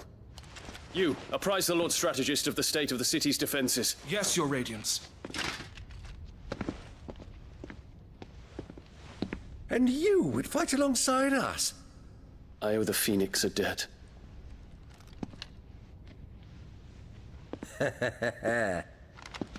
Does this vouch for my nephews? Aye, but I still have my doubts about you. Which we can discuss later. Indeed. You said you had men garrisoned in the keep. Captain, do you know how many yet remain? Allow me to confirm. Commander? Whatever their number, Randalar will be needing Gather the them bodies all. and build a pyre in the courtyard. Quickly. Terence. My lord.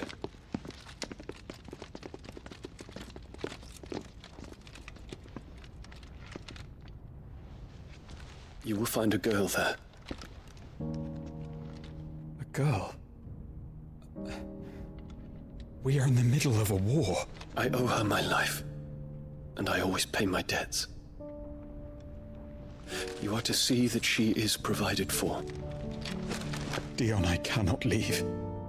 But you shall. If I am ever to be worthy of the forgiveness of our people, then I must earn it. And I must earn it by my hand, and my hand alone. Know that I do not ask this lightly. And know that I will do it.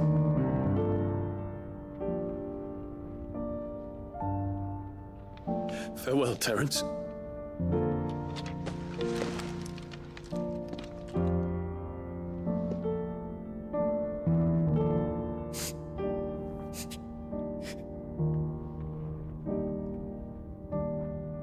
Farewell, my prince.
Clive! Thank fuck.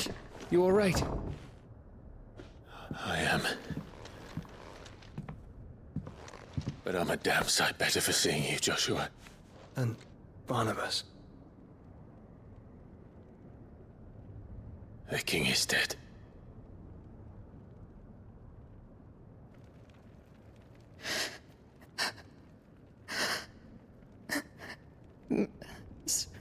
So they're all...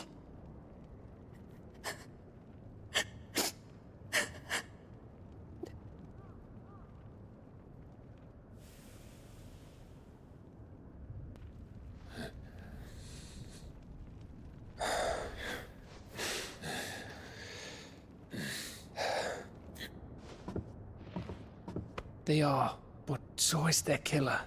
He can't hurt anyone anymore. You're safe.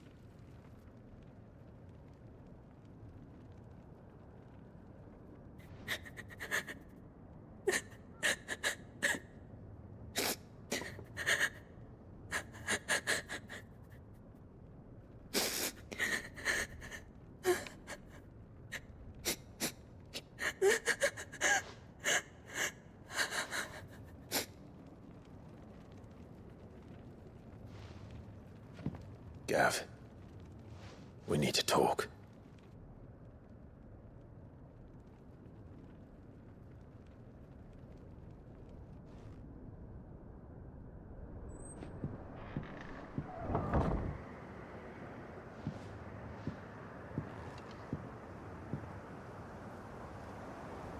I'm sorry, Clive.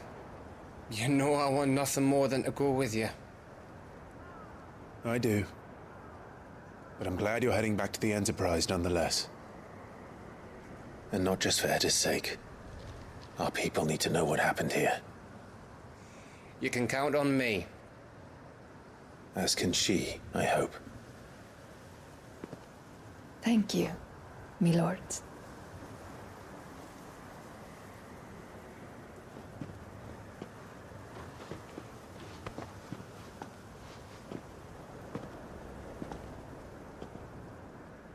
Do you think that was wise? Wiser than leaving a woman with child alone in the Deadlands. They'll be safer at the hideaway. For now, at least.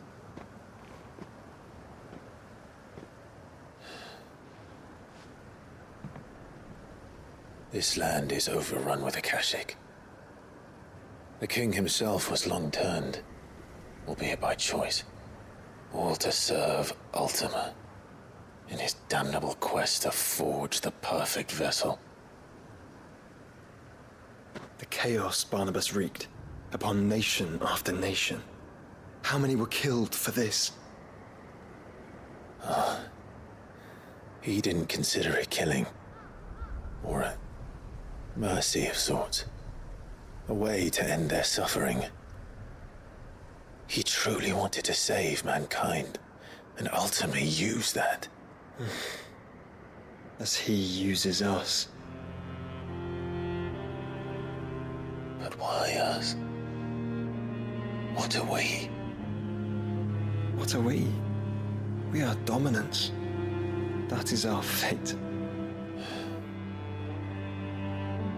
But that doesn't mean we have to accept it, which is why we fight. For the right to deny it. Is that not so? It is.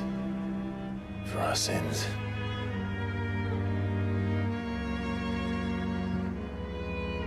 Barnabas said something else. That the Mother Crystals were Ultimas. Ultimas? Are you certain? We know that the Mother Crystals have been leading the land of Ether. And we also know that it's this which hastens the spread of the Blight. But what I cannot fathom is what Ultima stands to gain from that. What did you find at the Stronghold? The truth about Ultima's prize. For so long, I believed it to be you, and you alone. Yet, it is not merely Efreet that he desires, but Efreet and Phoenix both. That which we became in the skies over Twinside. Only when the twin flames are joined shall his vessel be complete. Quite why he needs a vessel is another question. Unless there is something he cannot achieve without one. Something his immaterial form precludes. Something requiring an unthinkable amount of ether and a body resilient enough to channel it. If I did not know better, brother, I would think that he meant to cast a spell. A spell 1,000 years in the making. A spell to end all spells. And he cannot do it without us. Or without the Mother Crystals. But if we destroy them all, we will stop not only the Blight, but Ultima as well.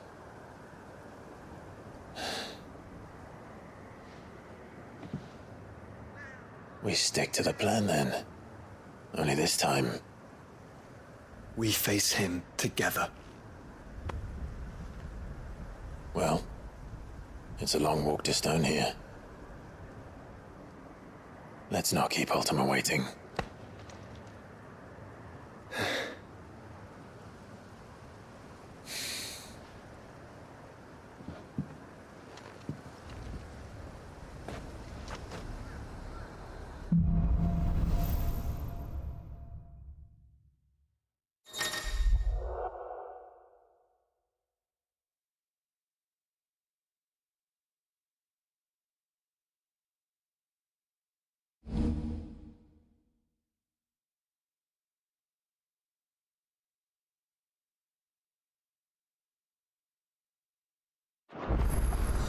When Barnabas fell,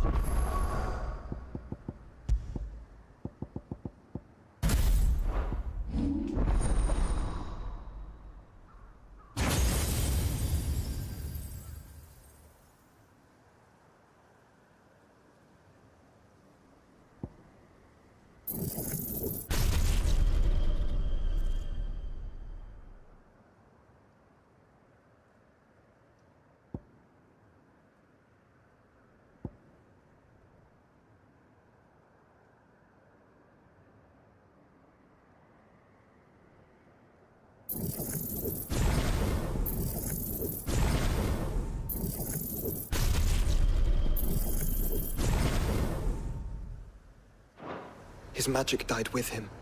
The road to Stone here is barred to us no longer.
Covered in nicks and lumps.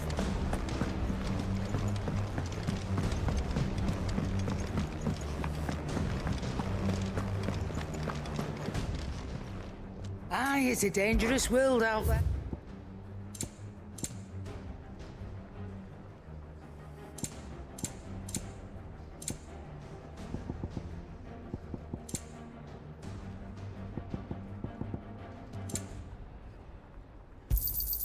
It'd better all be here.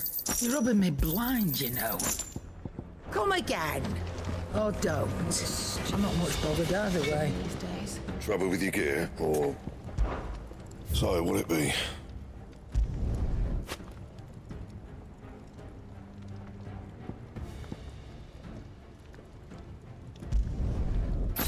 bad, if I do say so myself.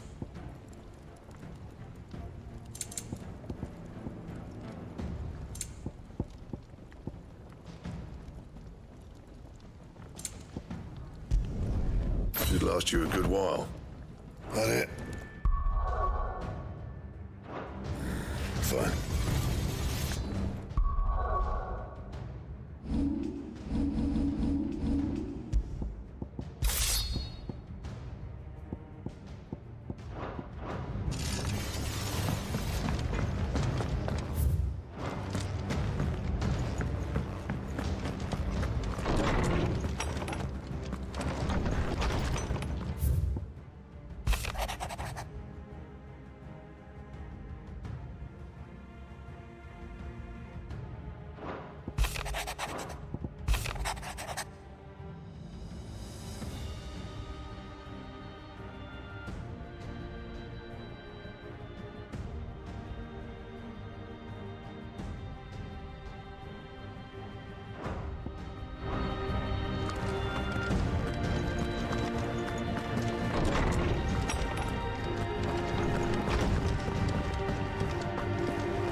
Knowledge hoarded is knowledge.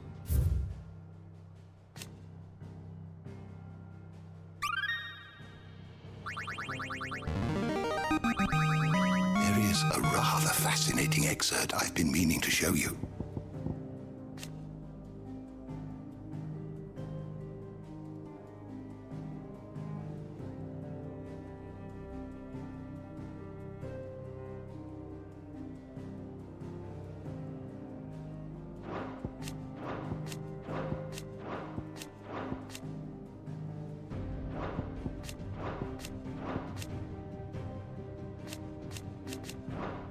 You wish to study the tomes?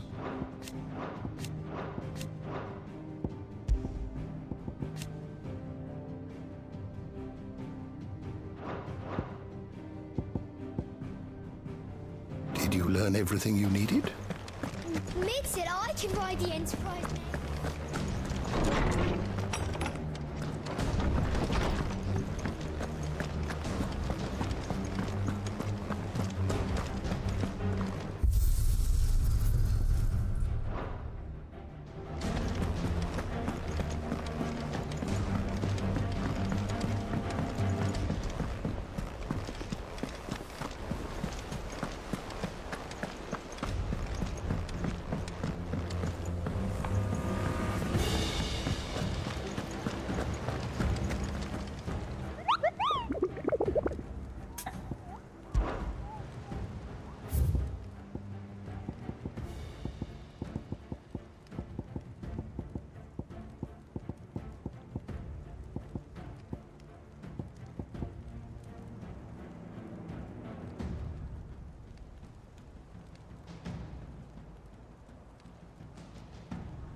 Fancy a look at the list, do you?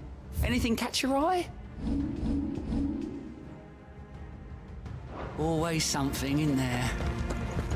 How do you split the sea, you reckon?